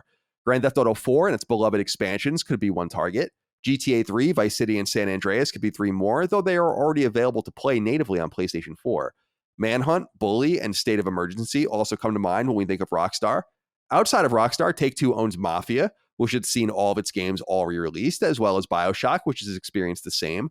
Borderlands is likewise playable across platforms thanks to re-releases and backwards compatibility, while the likes of XCOM and Civilization remain more PC-focused. Lesser-known possibilities include 2011's Duke Nukem Forever, 2012's Spec Ops: The Line, and the 2007 FPS The Darkness, and its 2012 sequel, all also owned by 2K. But over on Kotaku, a story has been written. It says, in part, quote, after months of rumor and speculation, Kotaku has learned from sources that Rockstar Games may be remastering 3 classic Grand Theft Auto games. Currently, it appears these games will be released later this fall for a multitude of platforms, including the portable Nintendo Switch. And so sources on Twitter have gone on to say that it's coming to PlayStation. And I guess we're going to have to wait to see more. There might be like mobile and PC ports that come later. And I'm just reading here. I don't know if you guys follow Nibellion on Twitter, who's just kind of a games industry analyst. And it says the report also mentions that Rockstar has plans to remaster the original Red Dead Redemption, which would be cool. Rockstar Dundee, which does Red Dead Online, has been responsible for the ports. The 3 games will be sold in a single package digitally only, and they will be native to both PS4 and PS5, and will run on Unreal Engine with a mix of old and new visuals, so says the report. Chris, what do you think? I think I was getting ready to talk about this being like, my assumption is that it's going to be something like GTA 4 and Spec Ops and like The Darkness or something random like that. Because I was really looking into last night, waste of time now, to just see like, what do they own that they could possibly be fucking around with? Thinking that GTA 3, Vice City, and San Andreas are already playable on, at least on PS4. They have been for a long time. Yeah. But I guess we have our answer here. So what do you think about these remastered Grand Theft Auto games coming to PlayStation 4, PlayStation 5, and elsewhere? I think it's well, you might as well do it, you know, like if you have as much money as Rockstar has, you might as well, like, hey, you know, what are we going to do in the meantime while we work on this next Grand Theft Auto that, you know, could or may not exist. And the answer is pretty obviously revisit some of the stuff that you've made before and maybe like bring it up to snuff.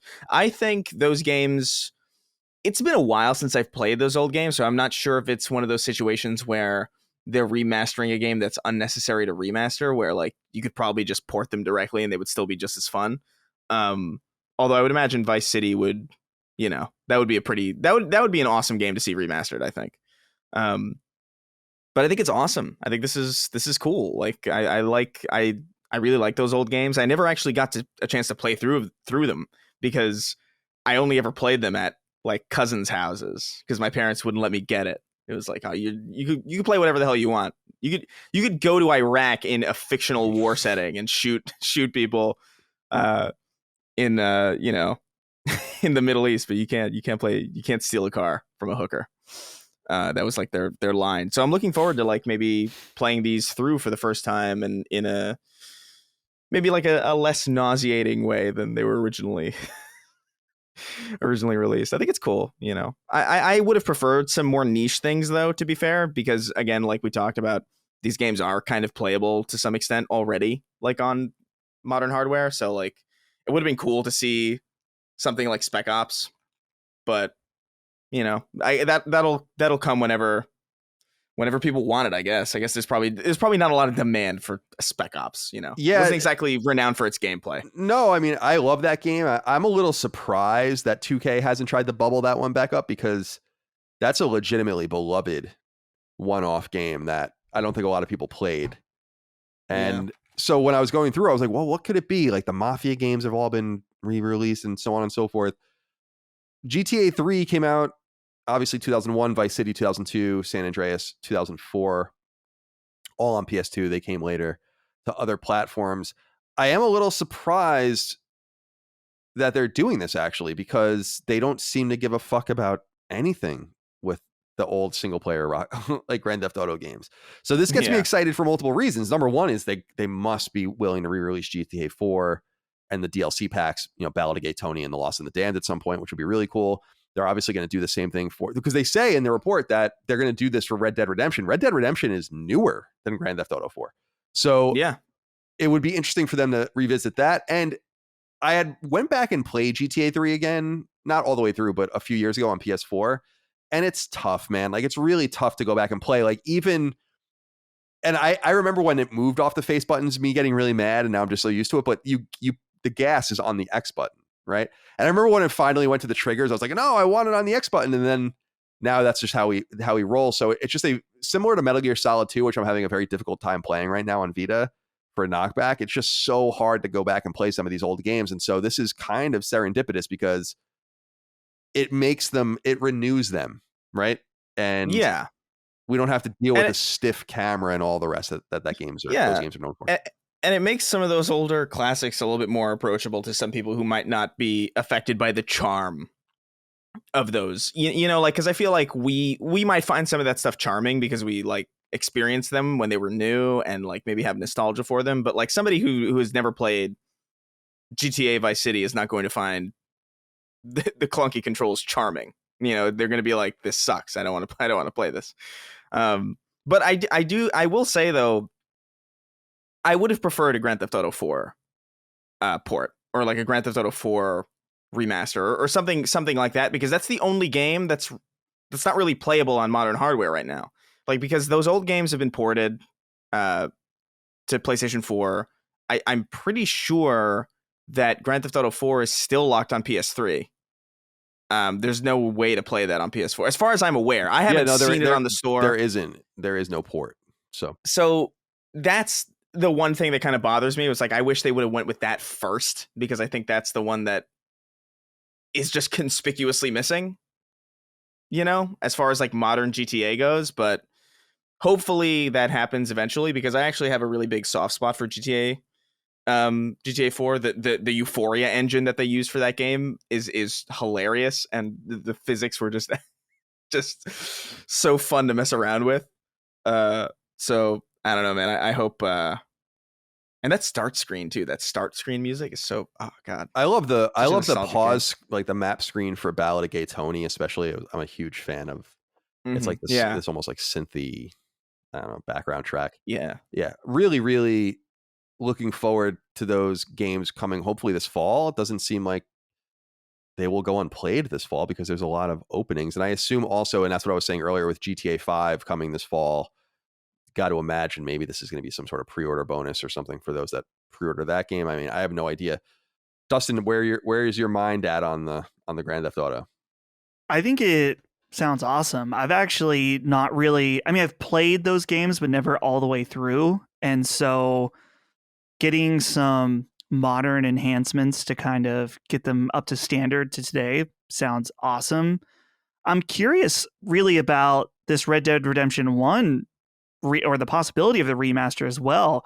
We've heard rumors about this for a while, which is, I mean, there's always rumors about Rockstar stuff, so it's like hard to tell what's true, but I feel like this is an easy win in that they could just use the Red Dead Redemption 2 engine, and a lot of the Red Dead 1 map is already made in Red Dead Redemption 2. That's the whole like bottom south part of the map. Like is all there, the southwestern part of the map.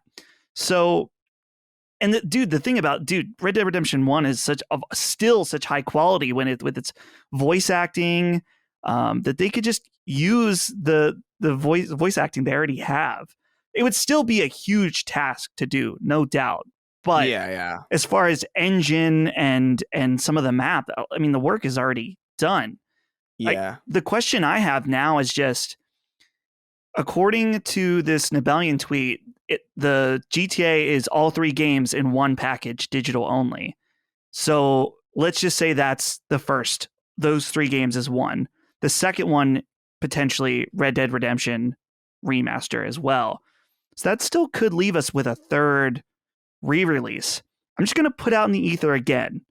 I want BioShock remade in VR and re-released. Maybe that could be it. Probably not, but I'm just putting it out there because people have modded BioShock and played it in VR, and it's supposed to be really awesome, even though it's a little janky because it's not native. But who knows? Yeah. There's a lot of possibilities. I could imagine that being pretty amazing. BioShock is that would be an amazing VR game, I think. Right. But yeah, I that's a good point. I didn't even think about the fact that the original. I forgot that the original Red Dead Redemption 1 map is just in there. Like I remember being shocked when I when I went down to the bottom of the map in Red Dead 2, like at the end. I remember being like, "Wow, it's actually like all here. That's insane." Right. What a staggering. That game is so impressive to me. Red Dead Redemption 2. Goddamn. But I will say, I feel like Red Dead Redemption 1 doesn't need a remaster as much as some of the other, like Red Dead Redemption 1, especially over on Series, or not Series X, but the Xbox side of the ecosystem, that runs in 64K and it's up-res and it plays really well. It's still a very, very good looking game. I would argue, even to this day, even if it does look very much like a game of that era, mostly due to, just the way lighting worked in that entire generation. But that would be really cool. Yeah, a lot of the work is already done. They've got a really good head start if they wanted to even do something like that. So, and it could probably just be, I wonder what the logistics of just adding that to Red Dead 2 would be. Right. It's like a sub campaign. We'll see. I was more excited in some way, like I said, for the random shit that might come out. But the darkness. Yeah, the darkness. I mean, that was Mike Patton. Remember? Yeah. And that was a cool game. Yeah. Right, that was Mike Patton, right? And I think so. Am I wrong? I want to look this up real quick. The Darkness, Mike. Yeah, he did the he did both of them. So yeah, Mike Patton, of course, Faith No More. I absolutely adore Faith No More.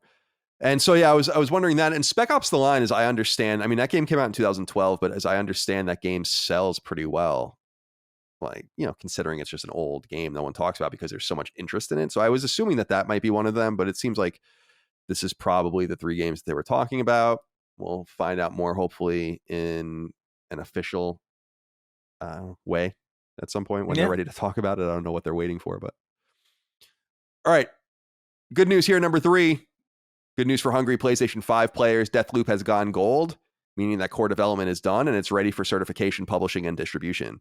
This is, of course, very welcome to hear, as PlayStation 5 has likely lost its other late 2021-centric first-party game, Horizon Forbidden West, to 2022. Deathloop, really, it's a third-party exclusive, comes from the Bethesda-owned studio Arcane, which now falls under Xbox's first-party umbrella. This game, like sister studio Tango's title Ghostwire Tokyo, were arranged with Sony prior to that acquisition, and while a timed exclusive for PS5, it's unclear what the parameters of that arrangement are, though it's likely 1 year. Announced in 2019 and declared a timed exclusive for a year later. Or I'm sorry, declared a timed exclusive a year later. I'm not speaking well today.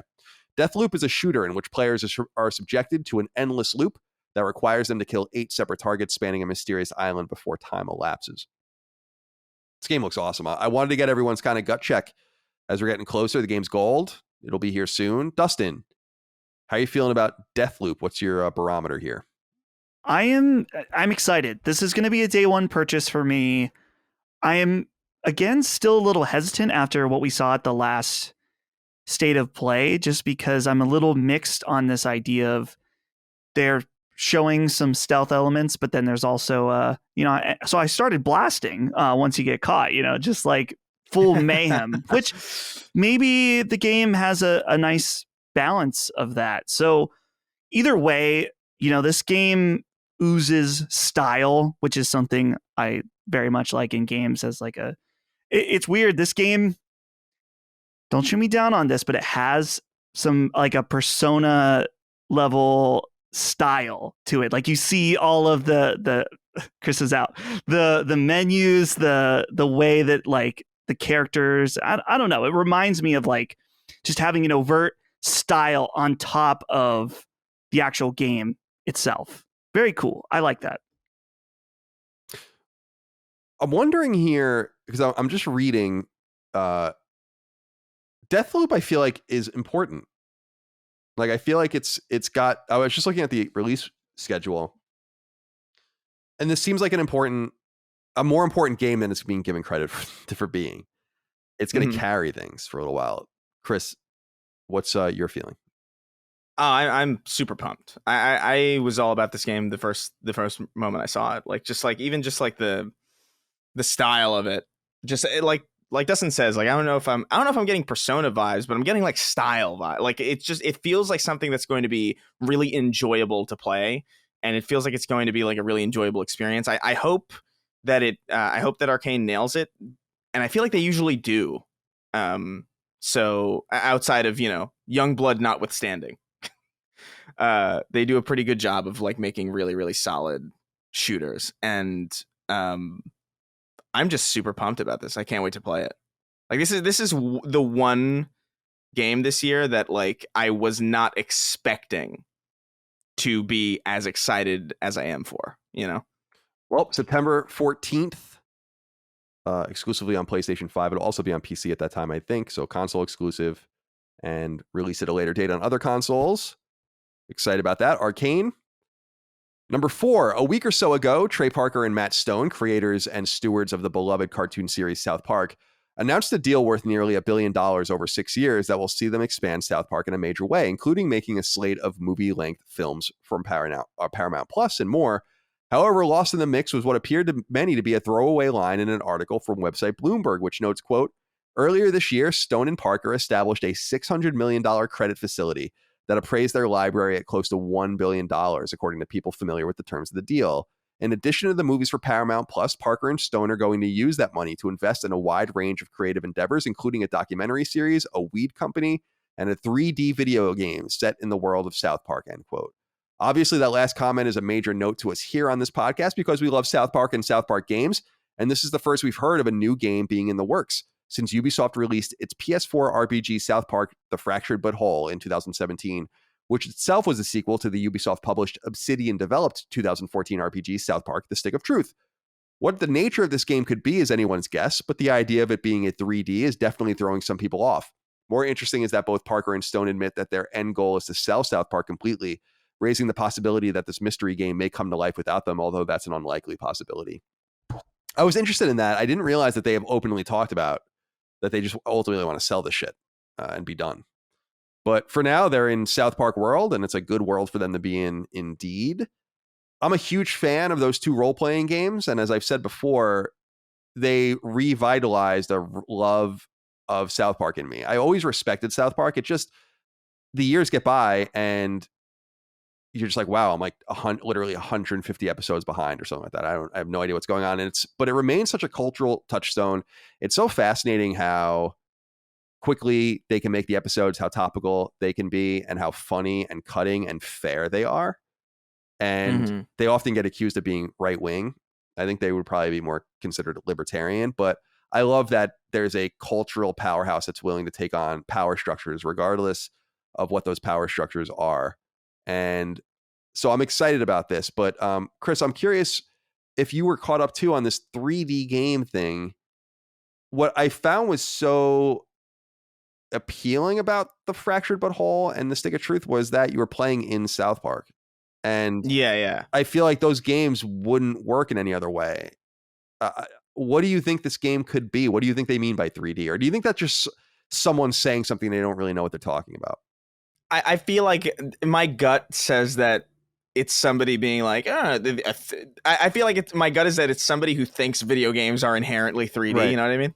Like, and they just like, 3D video game, and like, they don't know what the hell they're saying. That seems more likely to me than because I think they understand why those games are as good as they are, and it's because it feels like the show, like exactly like the show. To a degree that's like honestly like staggeringly impressive. And breaking that would be interesting. I don't know how they would do that. The only instances of like 3D South Park games we have are like that weird like snowball fighting first person shooter on like the PS1. That's like really terrible.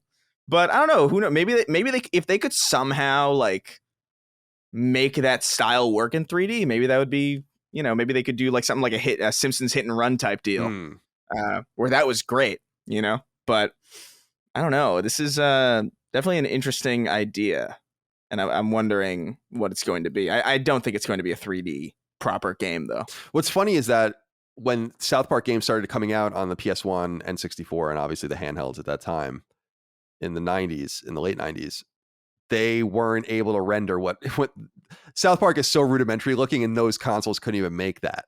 So just that PS3 and 360 couldn't make that world and let you play in it means to me it really should take place there. I mean, that's what's so special about it.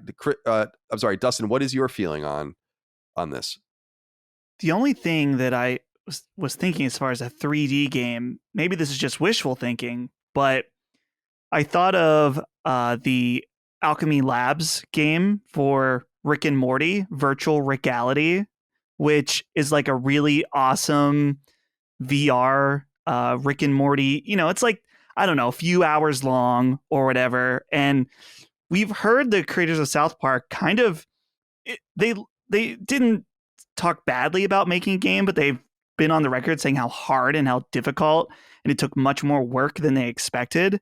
And so something like a South Park VR game could be a lot shorter with still like not a high price tag, but Virtual Reality I think was $30. And it would be a way that you could experience that show in a whole new way, kind of like the Rick and Morty game. Seeing the characters in 3D though, that I don't know, maybe they could do some kind of weird virtual reality where the characters are still flat. I don't know if that would work. That might be weird, but I don't know. Maybe I'm just thinking about the next PlayStation VR, but I feel like if anyone could really surprise you and make you laugh in the way that a VR experience, it would be them. Like totally. Yeah. No, without a doubt. We'll see what happens. I still have to finish. No, I'm saying I still have to finish those RPGs because like I never finished Stick of Truth. Like I got pretty far in and I was like, I don't know what happened. I got like sucked away into other things. But one thing about those games, like the fact that those games were hilarious also. Like there's not really many comedy games anymore, but I feel like it'd be cool to have another one of those, especially from them. I just absolutely adored those games. I platinumed them both. I just couldn't get enough. Okay, this next one's a little long, but it's important. Number 5. American lawmakers are taking aim at instituting further restrictions into video games that would, among other things, seek to curtail loot boxes and other predatory sales practices from targeting children and teens. A congressional delegation led by Democratic Senator Ed Markey of Massachusetts sent out virtually identical letters to the big three, Sony, Nintendo, and Microsoft, as well as a smattering of companies most involved in loot boxes and microtransactions, including Epic, which Sony owns a minority share in, and others. Sony's letter reads in part that the delegation is, quote, writing to inquire about Sony's intentions to comply with the United Kingdom's age-appropriate design code within the United States. 70% of families have at least one child who plays video games. While online gaming can benefit children, risks range from the collection and monetization of children's data, exposure to violent content, online predators, and manipulative design. The prevalence of microtransactions, often encouraged through nudging, have led to high credit card bills for parents. Loot boxes go one step further, encouraging purchase before a child knows what the bundle contains, akin to gambling. Children are uniquely vulnerable to manipulation and peer pressure associated with in-game purchases and loot boxes, end quote. As such, Congress is inquiring whether these gaming companies, if it would agree to adopt the terms of the aforementioned age-appropriate design code in the UK, in the US as well, since it must already be doing so to do business in Britain. According to the website The Verge, the UK's so-called AADC guidelines begin in September and, quote, for companies to design their products in the best interest of children, offer stricter privacy settings and policies for different age groups, and restrict nudging techniques often used to encourage users to continue using the service, end quote.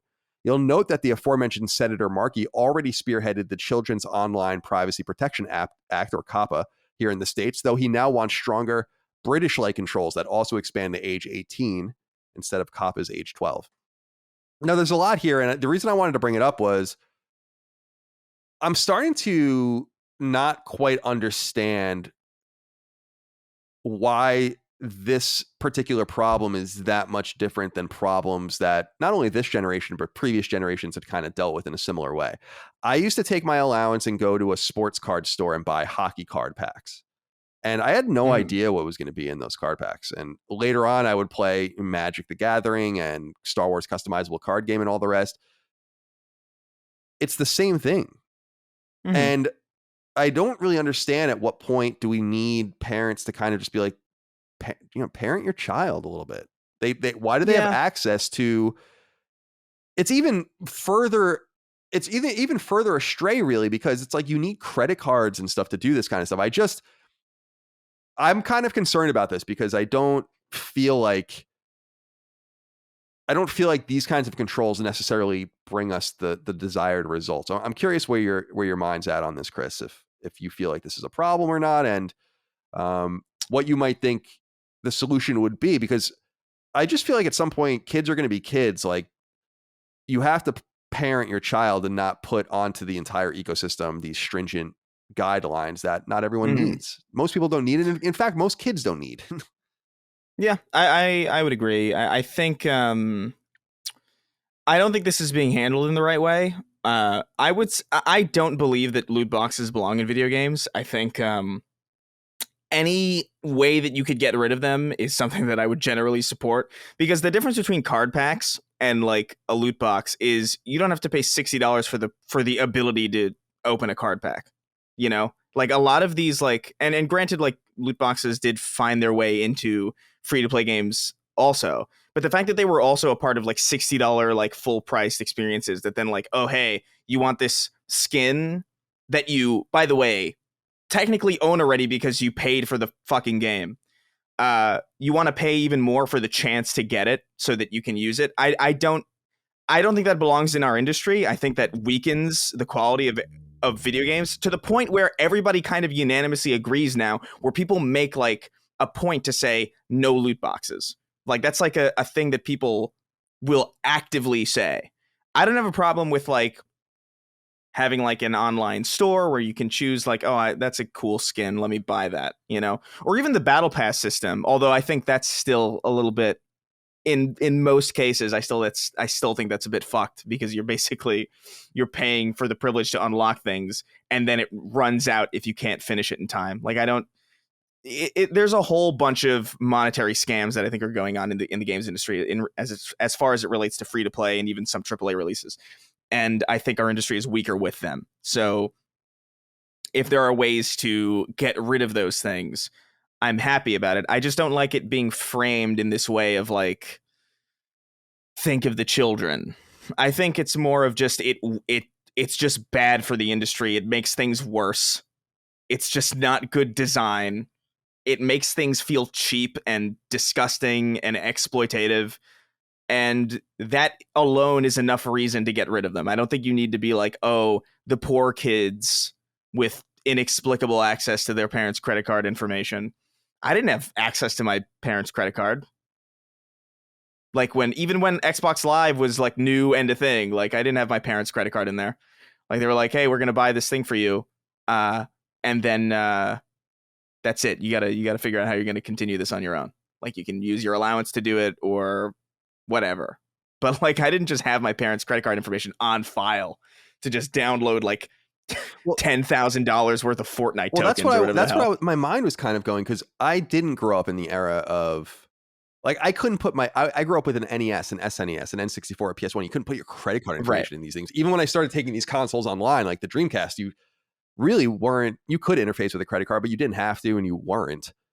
And so by the time I started interacting with credit cards and the internet, when everyone started doing it, I was already an adult. So part of me is trying to be patient with that and understanding that I don't quite know what it's like to be a kid in this era where there's some reliance on that. But you would think that, I know that there are like those kind of, they're not fake credit cards, but those prepaid credit cards and stuff like that would be something to give to your kid and all of the rest. And I will say, I've lamented it many times, man. I wasted thousands of dollars as a kid on shit that I didn't want. But that's part of also being a kid, is just wasting money on these ephemeral joys that you're into. And no child heeds the advice of adults and doesn't let money burn a hole in their pocket at some point. That is being a kid. I do want to ask you though, Chris, because you had brought up your problem with full price games having these things in them. Isn't that a separate issue? I mean, that has nothing to really do with this. Like, that is a fundamental, like, philosophical problem, saying like we shouldn't have microtransactions and loot boxes in full price games. I don't necessarily disagree, although I don't really care. But what they're saying here is just, we need to get a hold on this and make it harder across the board. And yeah, I'm sorry, go ahead. Right. Yeah, well, I only mentioned it because loot boxes is mentioned like 4 times in this. It's even like underlined with a squiggly red line because even Google Docs doesn't recognize it as a real word. So like, I only mention it because of that. Like everything else in this report, like as far as like anything that isn't to do with that, like I don't know, like I think this is like a bit overstepping. I don't like the framing of like it being about protect the kids, because that's always what things are about. When it's just like, oh, Dungeons and Dragons, it's Satan worship. Like, think of the kids. It's like, just give me a break. Like, that's not a good reason. And the reason I focus on loot boxes is because I just think they're particularly predatory, and they're particularly exploitative, and they're particularly damaging to the quality of like games in our industry. And I that's why I focused on them. I know that this is not sincerely like, or not sincere, but like I know that this isn't entirely about loot boxes, but that's the one that I want to focus on, because I think that's just the most egregious example of the kind of stuff that they're trying to curtail. But everything else in here just strikes me as just kind of pearl clutchy. Like I don't really understand the mentality. Where's your head on this, Dustin? I feel like another interesting aspect of this in America is to remember the Supreme Court rendered video games artistic protected expression. And this will come up to head with that. I think the answer to this has to be something along the lines of protected speech and expression. In like, I know it's weird, but companies can and do have the right to express themselves in those ways. So that's going to be the fight back, I think, about this. But it's kind of clever. I mean, Ed Markey's paying attention, because Senator Markey, because he's saying you guys have to do this already to do business in Britain. So why not just do it here? You've already done it. You're already doing it. Right. So what do you think of that? I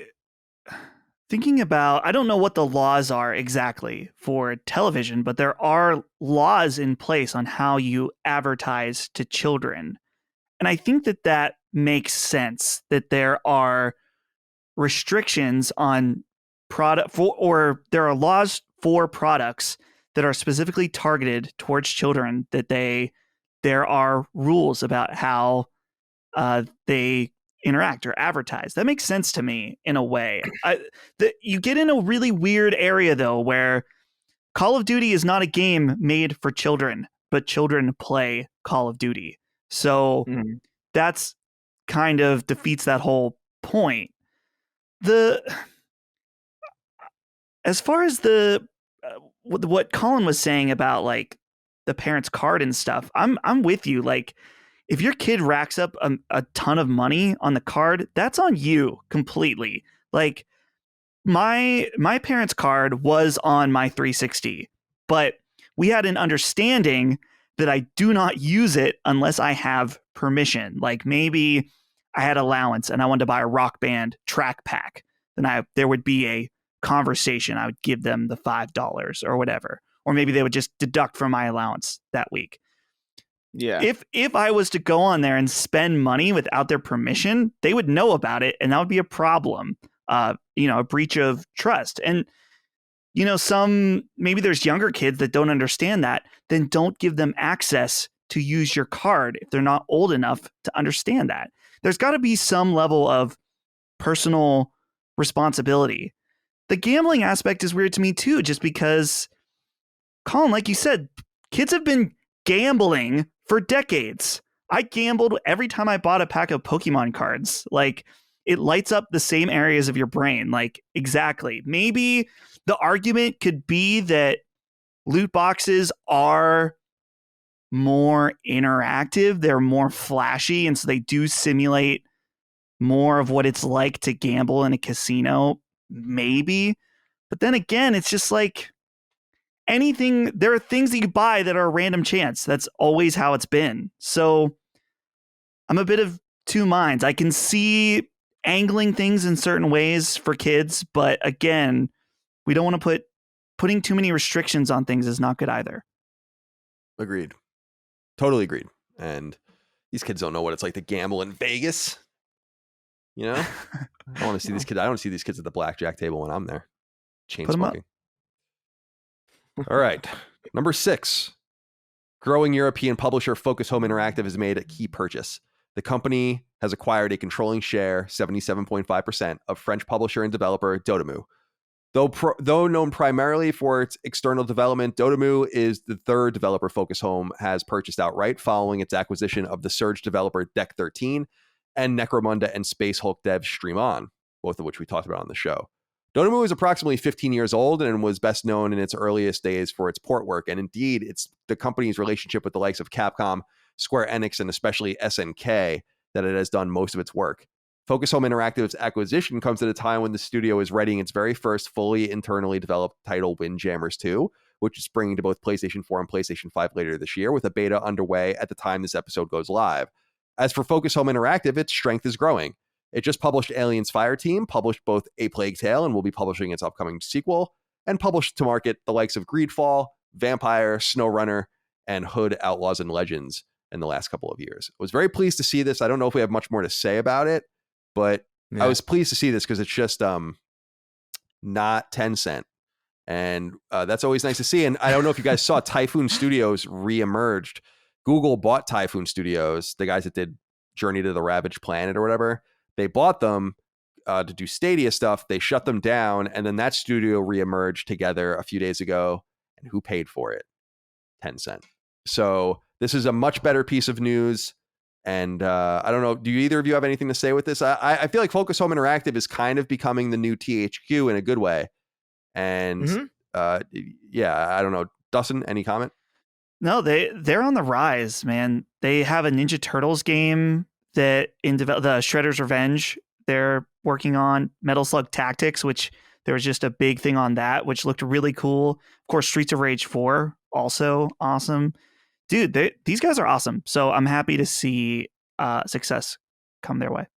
My hope, to be honest, because Metal Slug, SNK, my hope is that their relationship with SNK kind of withers away and they don't need it anymore. SNK is a questionable entity now with the Saudi ownership. So I'm going to have a really hard time not buying certain SNK games because I really love certain things they put out. And they work deeply with Arc System and others, also owned in part by Tencent. I mean, it's pretty sloppy out there. So I don't know. Any thoughts, Chris, about Focus Home? I am really excited for Metal Slug Tactics. Like that tickles every part of my brain to me. Not coming to PlayStation. And it bothers me. Not coming to PlayStation, I don't think. No. Not I mean, I would imagine at some point, right? You have to. Yeah, it's only like, on. It's not hard. It's a Switch game, right? I think so. I don't know. Metal Actually, hold Slug on. Tactics Wiki. Oop. List of Metal Slug video games.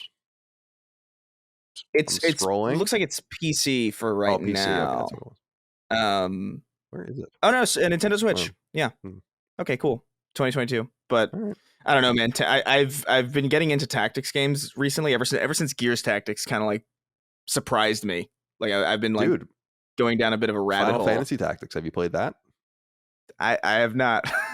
I have not played Final Fantasy Tactics. Don't be scared of it. If you want a I'm newer a little one, scared of it. don't be scared of it. If you want a newer one, Fell Seal from 2019 is excellent as well. Yeah. Yeah. All right. Number 7. There's some bad news for those excited to play Life is Strange's upcoming compilation. It's been delayed. The good news, however, is that the newest entry in the franchise is still on track and will launch on schedule next month. So here's the rub.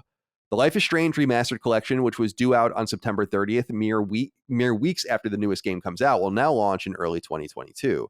As the statement about this reads across Life is Strange's social media channels, quote, due to the ongoing challenges of the worldwide pandemic, we want to alleviate any additional pressure on the Life is Strange team by giving more time between the release of Life is Strange True Colors and the Life is Strange Remastered Collection, end quote.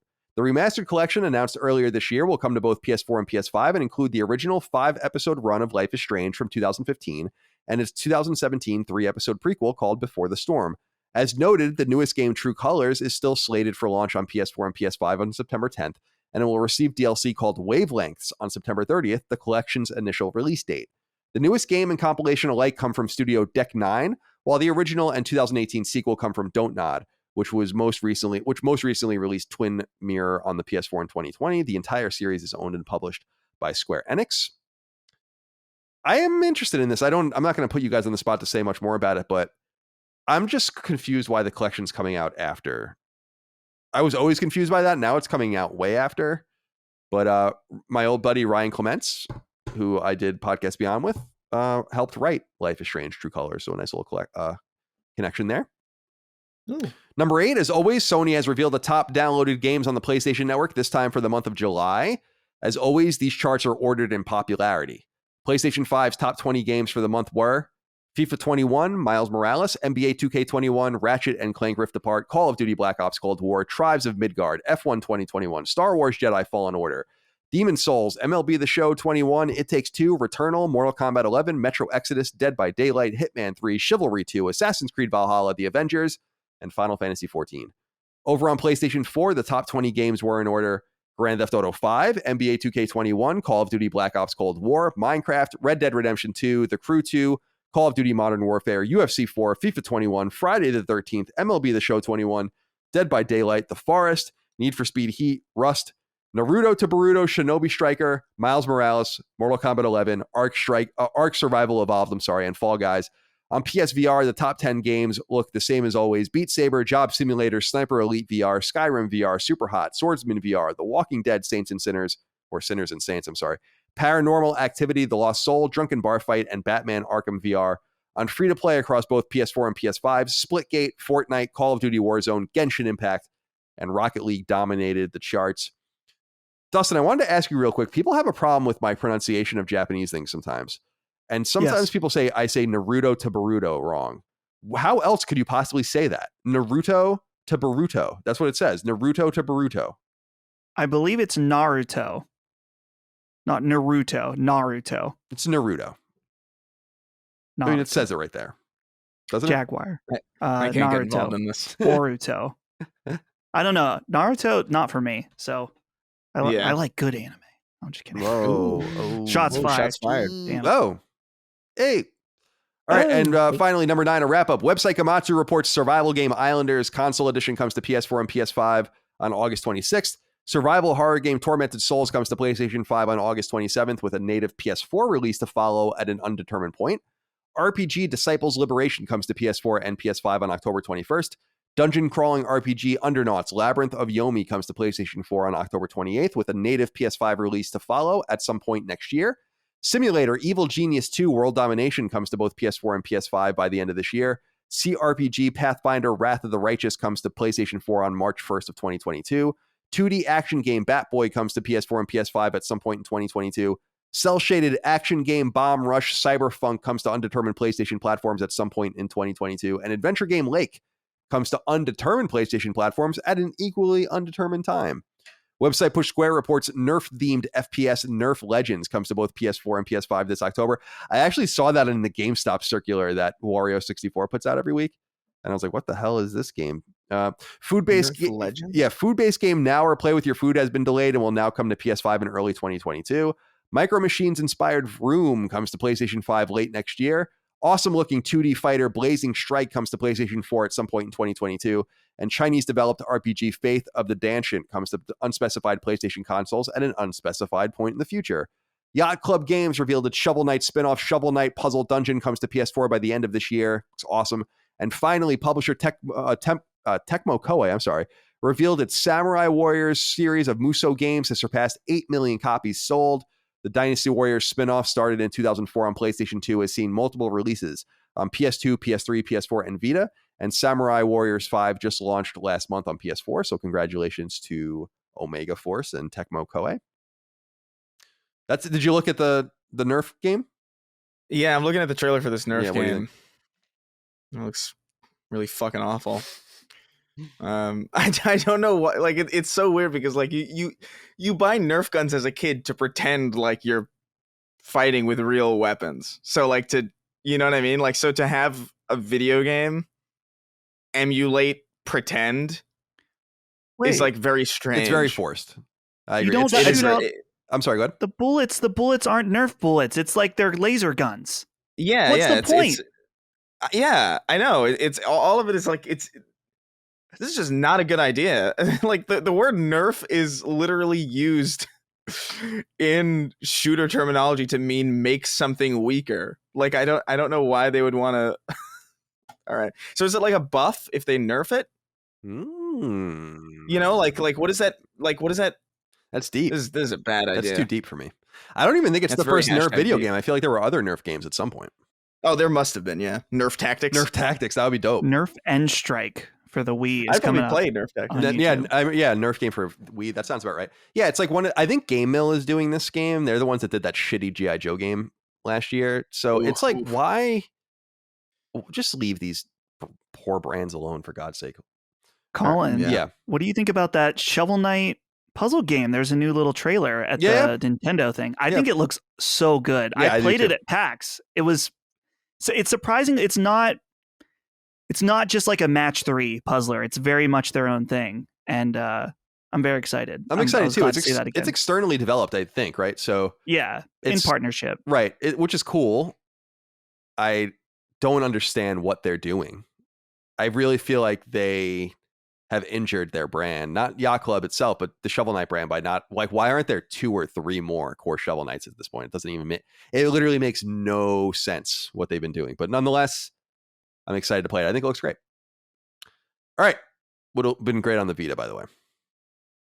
As we do each and every episode, tradition dictates we end with 6 questions, comments, concerns, thoughts, and ideas from the audience over on Patreon at patreon.com/laststandmedia. Remember, early ad-free access and all the rest. Submit these inquiries. We thank you for your kindness and support. We could not do it without you.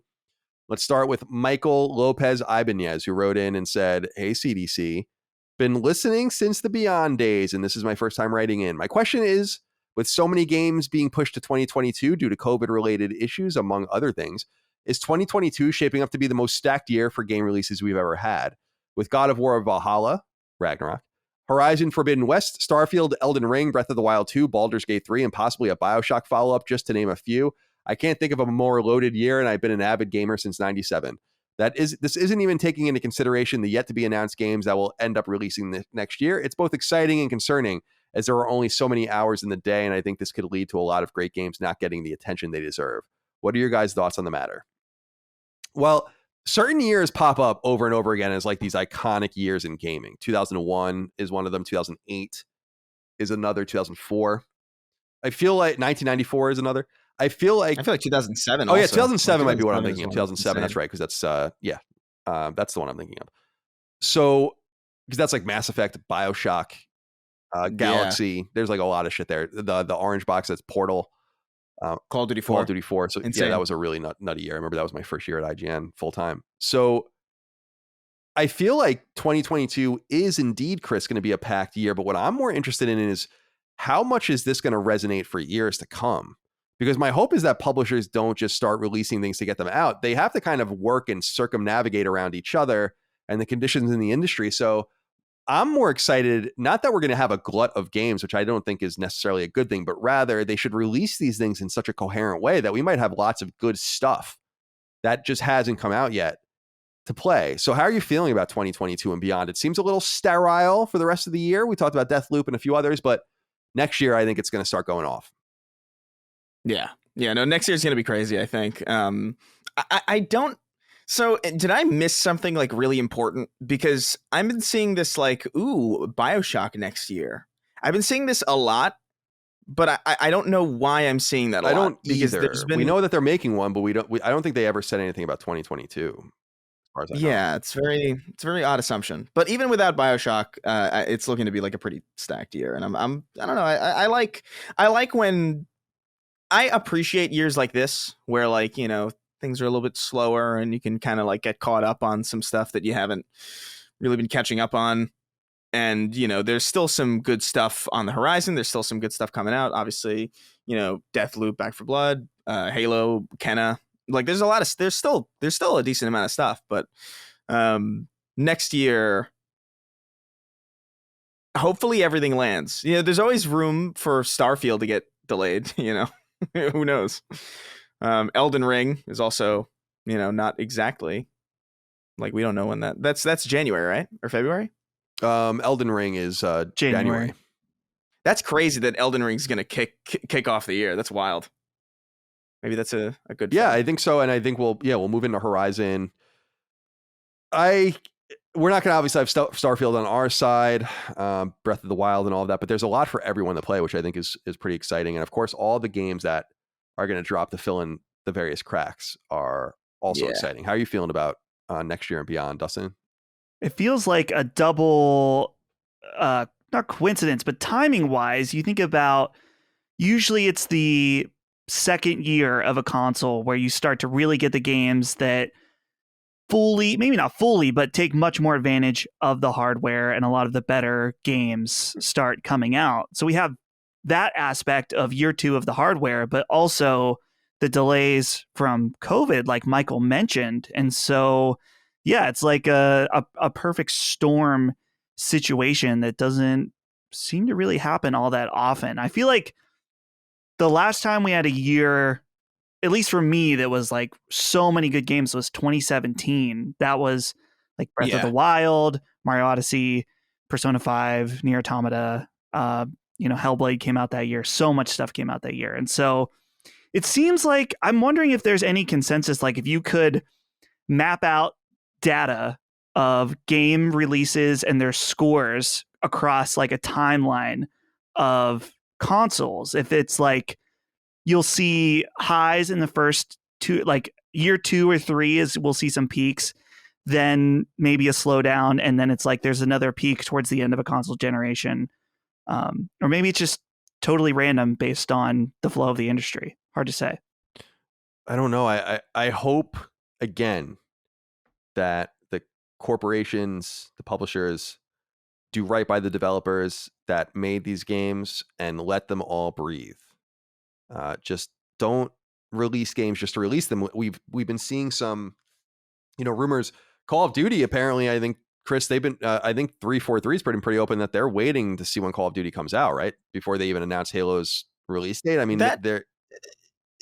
I don't know if they've been open. That's definitely just the feeling that people get based on, just some nuggets of information. They're trying to, tactically schedule this game, as I think any developer would. But yeah, I think they're probably waiting for that before they, because I do think Halo's coming out this year. I don't think they're going to delay it again. I think it's in pretty good shape. And I do think it's going to come out in November. I just think they're waiting for an idea of when the competition is going to go. Yeah, I think they got to get it out. And especially now that they haven't said anything yet about Horizon because we're waiting, and we'll talk about that in a little while, or will we? I think we will. So we'll see. Like they have this, not that Sony ever usually releases first or second party games in Q4, but it's a great time to make a splash, and that's usually when Halo does make a splash. So we'll keep an eye on that as well. Exciting times. Thank you, Michael, for writing in. Christopher wrote into us and said, hey guys, recently on Twitter, Eric Kane, who's been on our show, wrote an article about Far Cry 6 and not supporting Ubisoft over these various and recent allegations. We went back and forth about the ramifications for the ones in the trenches. Does a, let's say, 1 million sales difference show Ubisoft that customers don't want to support their impropriety, or does that end up just blowing back on the developers? Is there a way to send a message without a much larger sales difference? Sorry for the deluge of questions, but this topic fascinates me. Thanks, guys. Been here forever and never leaving unless Dustin keeps saying moist. Please stop. Moist. Oh, geez. Now he's out. So we don't have to answer his question now. But Dustin, let's stick with you. What are your thoughts here? First of all, Far Cry 6, another game, September, I think. I'm very, very excited to play as well. Can't wait. I love Far Cry. So that's another game that's going to keep me distracted for a while. People are struggling over this situation right now, not only with Ubisoft, but with how they should react to Tencent, as we've discussed on the show, and certainly what's going on with Activision-Blizzard right now with all the impropriety and allegations coming out of there. I feel like I don't want to be too detached, but if you have something to say about a company, then you have the only language it speaks is the language of money, and that's the only way to hurt it. It doesn't. The company, the entity, doesn't care about anything more than money. Nothing. And so they can cry and weep or whatever, but if people don't make them pay where it really hurts, then it's all ultimately theatric and to avoid litigious stuff and to clean up their image. But companies naturally tend towards the most profitable things. And the unfortunate reality is to hurt them is to hurt the people that work there. That is part of why I think these companies have these cultures, is because they realize ultimately that they're protected, because any blowback commercially is just going to hurt everyone, not just them. So what do you, so what do you make, Dustin, of this situation and how people might be able to fight back if they want to, because it is troubling. And I know a lot of people, even at Activision and Blizzard, are saying, like, please don't stop buying our games or we're all going to be fucked. And there are a lot of women, for instance, here doing work and all the rest. I agree that money is a huge, huge factor in this, but I disagree in that I don't think it's the only factor anymore, because I think there's a new level of social cachet, right? Like, we've seen companies respond and do things based on social media feedback, not just social media, but just like what they're if they're feeling under the heat and they feel like it may be a financial pressure because of the amount of heat that they feel online, then sometimes they change things. We've seen companies change things out of social media pressure that is completely ridiculous. Like, we'll sit here and be like, the only people that feel that are the people on Twitter, and we're sitting here scratching our heads why. So I feel like there is an element where I think they can work in tandem, both voting with your wallet and keeping the public pressure on something that you don't agree with. Unfortunately, he brings up the idea of, like, if a Far Cry doesn't sell 1 million less, then they're going to be like, something's wrong with Far Cry, not with our company, right? We see game companies do this all the time. Like Sony with the Vita, they didn't support it very well, and they're like, why no one likes the Vita? Why isn't this working? It's like, well, maybe because you didn't support it, right? Like, totally just misreading the numbers is what I'm saying in general. I could see a complete situation where Ubisoft would read it like that. So it's got to be a hybrid of both now. We live in a very different time where, for better or for worse, social media and public image when it comes to online is very important to a lot of these companies. What do you have to say about this, Chris, this entire scenario about how people might respond and the ultimate ramifications when you boycott something? You're boycotting the corporate structure, and that hurts everybody. I mean, that's the idea of a boycott. I don't know if people realize that. You can't just selectively be like, I want Bobby Kodak's money to go away. You know, it's like, well, his money is going to be the last person's money to go away, my friend. Yeah. I think Dustin's right. I think there is a level of social cachet. We saw it even in the last within the last few months with Sony's Sony backed off on their decision to shut down the Vita store. We saw it with Xbox, and they were like, "Oh, we're gonna raise the price of Xbox Live," and then everybody was like, "What?" And then they were like, "Oh, whoops, never mind." You know, like these companies are pretty quick to react if they feel like things might get out of hand, and I think that's a pretty useful tool. I think that's like something that exists. It can be obviously like any tool. It can be used for really bad reasons, Right. but it can also be used responsibly as well. And I think those are instances of it being used responsibly. And I think it's a tool to be leveraged in cases when people feel like there's really not that much you can do. It does suck to know that, you know, I'm always of the mind, especially when companies now are so much bigger than they used to be. Like a boycott of your local mom and pop shop in like the 40s is far more impactful than the boycott of Activision-Blizzard in the modern era, you know, because if anything, it's almost like no press is bad press to a degree, where like they're still the richest people at Activision-Blizzard are still going to be the richest people at Activision-Blizzard, even if they sell like 2 million fewer copies of Call of Duty. You know, it's not really going to change much of anything because these are global entities at this point. These are games that sell in Japan. These are games that sell in Europe. These are games that sell in South Africa and like everywhere, you know? They're not going to be as affected by boycotts as I almost feel like I almost feel like boycotting in and of itself is like a really outdated strategy because I just don't think it takes into account the globalization of like how things work now. But you're not going to be able to punish the leadership at Activision-Blizzard or Ubisoft without punishing the people who work there. And that might not be fair, but I agree with Colin as well in the sense that that really is the only language that companies speak. And even when we're talking about their reaction to social media, you know, fervor or social media backlash, they only really respond to that backlash if they believe that it will result in a financial deficit or a financial consequence. Be like, okay, if we don't act now, we're going to lose money in the long run. So even with that element in the picture, it's still financial. So I don't know. I don't know what you do. I think we've kind of accepted that it's impossible to live holistically in this environment, especially with Tencent running amok. God knows how many other developers have all sorts of shady little secrets that we don't know about. It's the same thing with anything. Like you just kind of have to accept the fact that you're probably supporting behavior that you're not really in support of by participating in this industry. And if you're okay with that, then that's fine.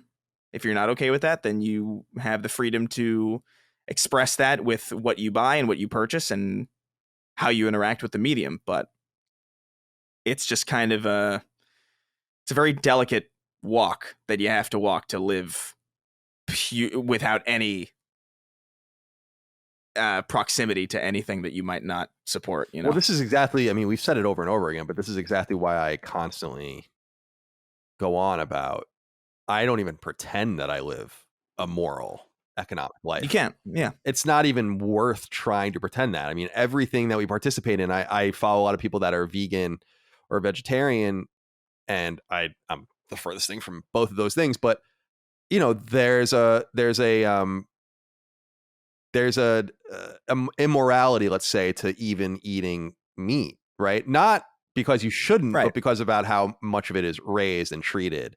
And I participate in that, right? I participate in a global agricultural economy that's not very fair to many people.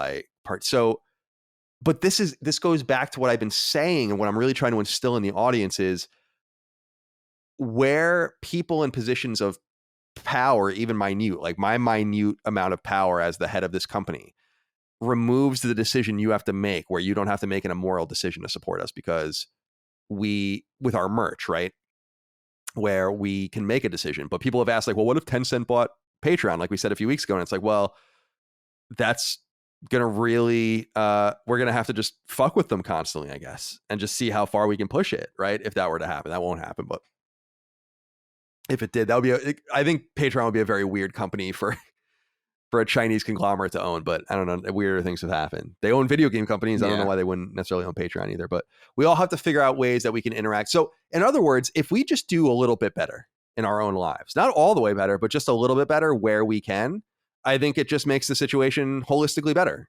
But we can't make excuses for ourselves constantly either, because we do live in the real world. So how you choose to interact with all of that remains up to you. And I appreciate everyone's willingness to boycott however they feel is necessary.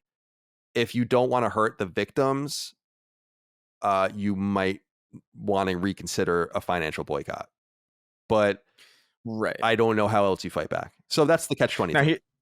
Now here's a philosophical question that we can't answer because it would go on for too long. Is boycotting cancel culture? I think it can be. Yeah. Yeah. I think it can be. Right? Yeah. Sure. Good. Yeah, because I don't like this term cancel culture anymore. I mean, I was a victim of cancel culture, but that was when I really feel like there was cancel culture. Like when people really were like losing it, right? Yeah, like 5 years ago. Like just a lot of remember that woman that told the AIDS joke and then took off on a plane and then landed. Do you guys remember that? Yeah. Like that was cancel culture. That's ridiculous. This is what we have now is a more self-awareness where like cancelization and anti-cancelization, all that can be weaponized and monetized and all that. So right, yeah. But yeah, you're right. Boycotting is the almost original cancel culture because you're boycotting to make a point, but really you're boycotting and for me, why would you boycott something if you didn't want to destroy it? I mean, what would be the point? So just for a little while, we'll just boycott you a little while. And then we'll do, and then everything will just go back to the same thing. So I did want to bring up, I moved these questions around. It's somewhat related. Austin Wilson Hyde wrote in and said, "Hey CDC, thanks for the amazing content and your discussion on important topics. Thank you. Why do we call it crunch in the games industry and overtime in every other environment? To that point, why is crunch considered to be such a terrible, no good thing? I work as a supervisor in warehousing and overtime is a standard part of operations, but we don't have any news stories talking about how it's ruining our lives and isn't right. To me, crunch seems like something that's just needed. Put in the extra hours to get the work done. The thing I wanted to talk about with this, because we've talked about crunch a lot, and I don't want to talk about the nature of crunch anymore. It is somewhat related to the culture of video games, of course.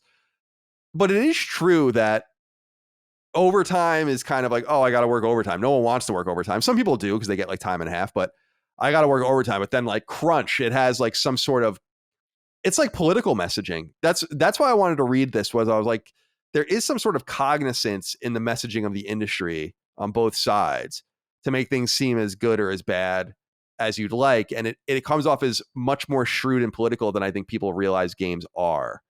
And I think the reason that we call it crunch is probably because the work comes at the end and must fit within a certain time period, as opposed to overtime, which just happens. It can happen because you're crunching on something, but it's just overtime. So I just wanted to read that out. That is we don't have to say any more about that, but it was somewhat related. I didn't want to just say that. I was going to save that for the end, but we'll bring that up now. Joe Munch Taco wrote in. Oh, boy. Whoa. He says, "Good day, gents. Last week, Colin mentioned Sony should make an exclusive multiplayer shooter, and what better game to remake for that? MAG. I've always enjoyed the Battlefield games because of that all-out war with many players, all fighting for objectives with destructible environments. I know MAG didn't have the destructible environments, but with today's tech, this is very possible. Battlefield 2042 will have 120 players on PS5, with AI soldiers added to fill lobbies. If Sony was able to get 256 players per game on older tech, wouldn't, in theory, MAG on a PS5 be able to support that many players, if not more? Thanks for everything you do." There was almost a painful reaction you had to that, Chris. Of course, we're talking about MAG, which stands for Massive Action Game. Was a PS3 release from Zipper Interactive, which used to be a first-party studio. They don't exist anymore. It came out very early 2010. It is a beloved game in some way because it was totally ahead of its time. Like, we were talking about maps with like 12 on 12, 20 on 20 or whatever was going on, 24 on 24 back in the day, and they had just straight up 256 players in maps. It was impressive, but much like everything Zipper did, I don't really know who it was aimed at the time. And so it ended up failing. I don't think it even sold 500,000 copies. What do you think about the return of massive action game? I don't know. Like, I'll start off by saying just like the technical achievement of that is really cool, especially back in the day. 256 players consistently in a lobby is that's not easy to do. But at the same time, throwing more players into a game doesn't necessarily make it more fun or any better or any more well designed. I almost look at Battlefield 2042's 120 player thing, and I almost, part of me thinks, is that too much for the game design to really function as intended? Because there's a reason why. I mean, outside of just technical limitations, even though design is informed by some of those technical limitations as well. When you're building a shooter, you have to take a lot of things into account. You have to take movement, traversal, time to kill. And whenever you add magnitudes more players, that affects that. So like you almost have this situation where imagine you spawn in to a game and then you have 200 people aiming directly at you. like you're done before your screen even loads in, like whereas if that was like a 10 player lobby, like you'd probably be all right. And I don't know, MAG, I feel like 256 players now would seem still kind of cool, but I still think it would feel like more of a gimmick than anything. You need a strong game underneath it. You need strong game design. And I think you're better off just making something new than just rehashing MAG. I don't think MAG's cachet is particularly strong. I don't think it's, like you said, it didn't sell very many copies. It's a nostalgic game for a lot of PlayStation fans from back in the day, but I don't think that nostalgia would translate to anything particularly new and exciting now. I think the best thing to do is take something that either exists, like Resistance is just sitting there. SOCOM, obviously unceremoniously ended, or just make something entirely new. I don't think digging back into the MAG, the MAG pile is necessarily the best way forward to make like a good first person shooter. Like I understand it was cool, but let sleeping dogs lie, I feel like you're right in the sense that MAG, because I was thinking they own the MAG and massive action game name, obviously, but there's no reason to go back to that name.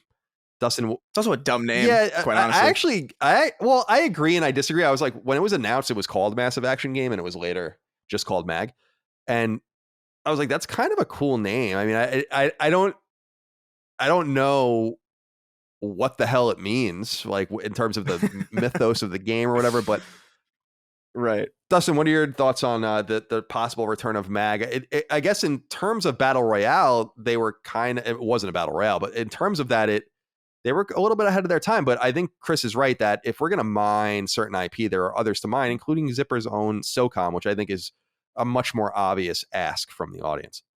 Right. Sony has its eyes on esports right now. It's clear. There's the patents with like the gambling thing, Evo, which is not FPS related, but still esports related. The hiring of Rainbow Six Siege, the director from that game. And these games, like they've tried to do esports with PUBG and stuff like that, but they just don't connect in the same way because there's so many players. It's the 5 to 6 member team based games that have the huge esports potential for so many reasons. You can follow the game a lot easier. It's still chaotic, but you can follow them a lot easier. And when you have 5 to 6 players a team, you have a lot higher star potential, and people love that. I mean, people follow big esports players. They wear their jerseys and stuff. That's a big element of it. So MAG, it may be cool, but I don't think that's where Sony has their eyes currently. I would agree. Jake Williams wrote in and said, "Hey, Sacred Symbolers, Activision-Blizzard is dealing with an insane amount of issues and lawsuits right now that make the company look terrible. That being said, I have noticed companies who deal with issues like these still end up selling millions of copies of their games, even with the backlash. My question to you is, will these issues affect game sales by the end of the year? Does any of the outrage matter if Activision-Blizzard still sells millions of copies of Call of Duty and Diablo? Thanks for the awesome podcast. Okay. So what I want to do with Jake's question here is just gut check everyone. I want to do these gut checks more. It's fun. And just see, do we feel like there'll be any appreciable, let's say, slight against Activision-Blizzard's books? Well, in their financials, will they say because they'll always be honest and say like we suffered this or did this. Will they say like we suffered lower than usual sales because of what is going on with us, or will we see nothing happen to these games at all? My prediction, by the way, is that Diablo 2 is going to be huge, the re-release, and Call of Duty will be as big as ever, and this will have no consequences. What do you think, Chris? Yeah, I mean, I think I largely agree with you. I do think that the crowd that is more likely to be interested in Diablo will probably be more aware of what's happening, and you'll probably see more people voting with their wallet when Diablo comes out than Call of Duty, because Call of Duty is like, it's like 13-year-olds like asking for it, from their parents and shit. Like it's not really anybody. I'm sure adults play Call of Duty, but the majority of that player base is teenagers and children who aren't really, they don't give a shit what J. Allen Brack did. They're just thinking about like, ooh man, I can't wait to play Call of Duty with my friends because it's the game we play every year. So I think Call of Duty is going to be fine. I don't think it's going to do better or worse. I think Call of Duty is largely kind of like, it's still going to be a juggernaut, but I do think it's like kind of like stagnating. I think Warzone is where Call of Duty is right now. I think that's the thing that's like really popping off. That's what a lot of the streamers are playing.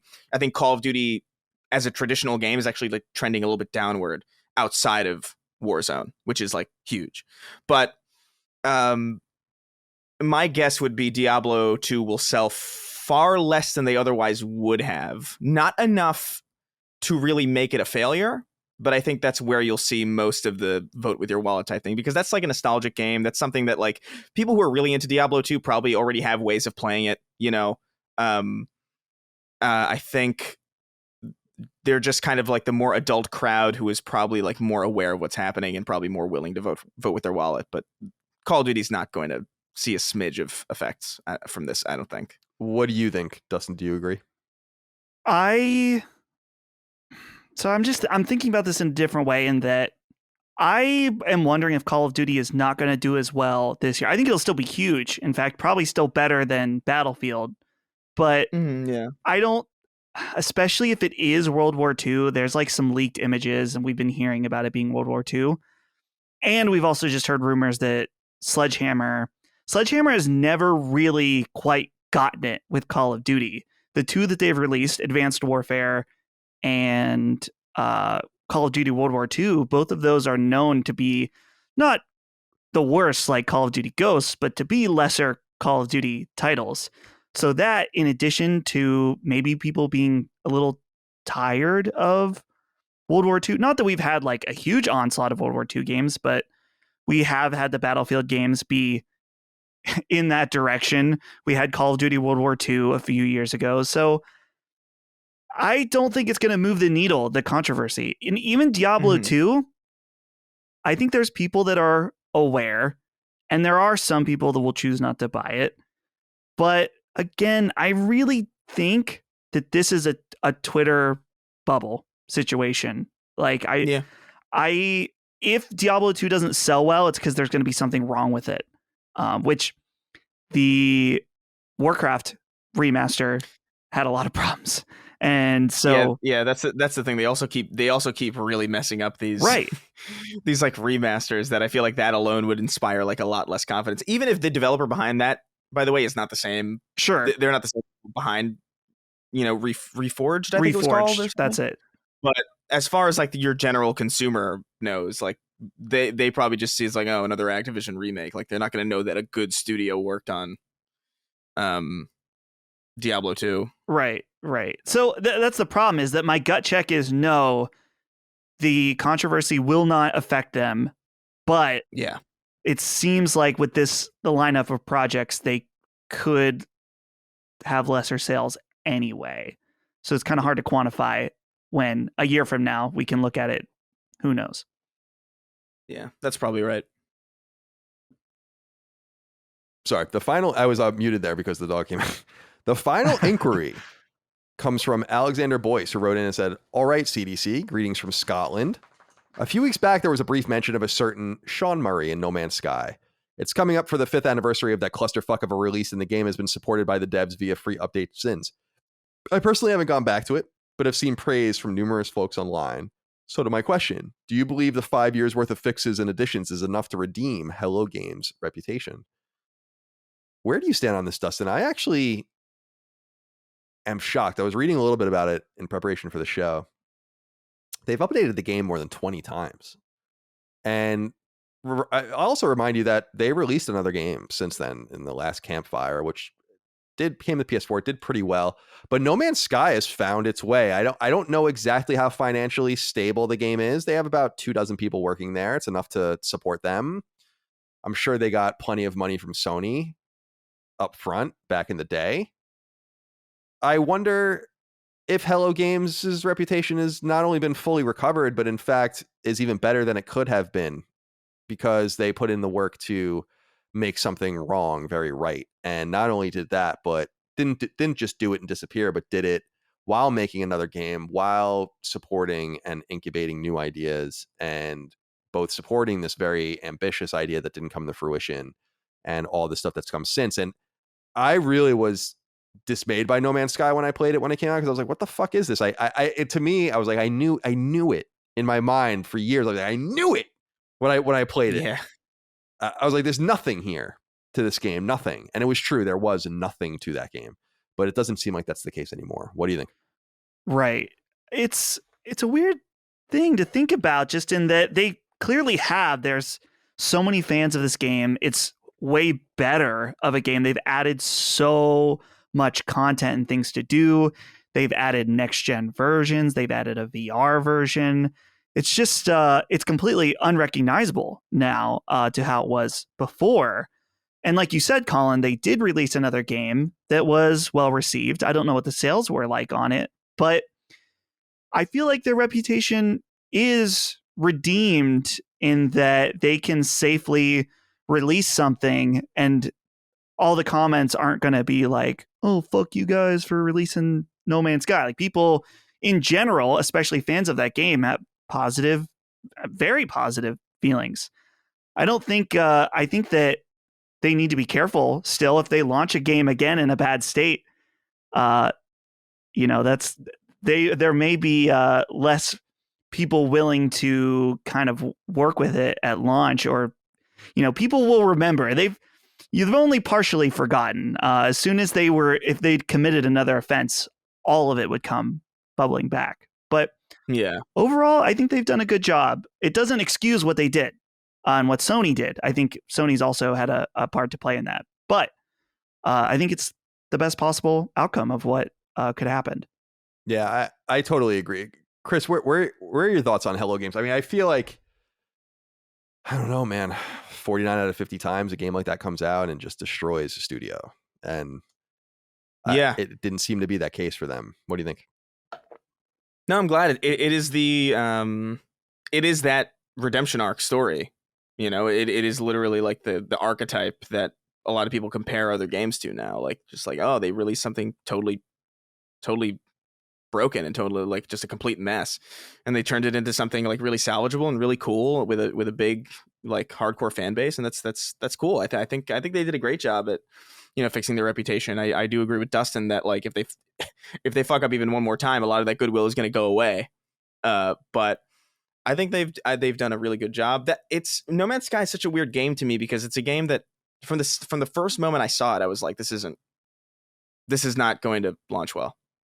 Like, I just knew immediately, because it felt to me like we were skipping a lot of steps in the the linear sequence of game design and ambition. Like, the idea that we can't even build like a full scale version of New York City that's fun.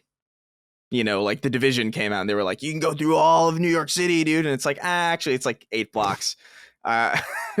It's just like, we can't make a version of New York City that is fun to play through, but you're telling me that not only can you make one whole planet that's fun to explore, you can make millions of them. Like that's just like immediately, like in my brain, I was like, there's no way. Like that's going to be a mess. I agree. And then every year, every E3, they showed like a variation of the same exact trailer. It's like, I'm going into space now. And it's like, wow, cool. That would be really amazing in Destiny. You know, like this would be an amazing small part of a larger game with far better game design. Like that would be like way cool. Like if that tech, you could take the No Man's Sky like atmosphere transition tech and put it in so many games and it would be incredible.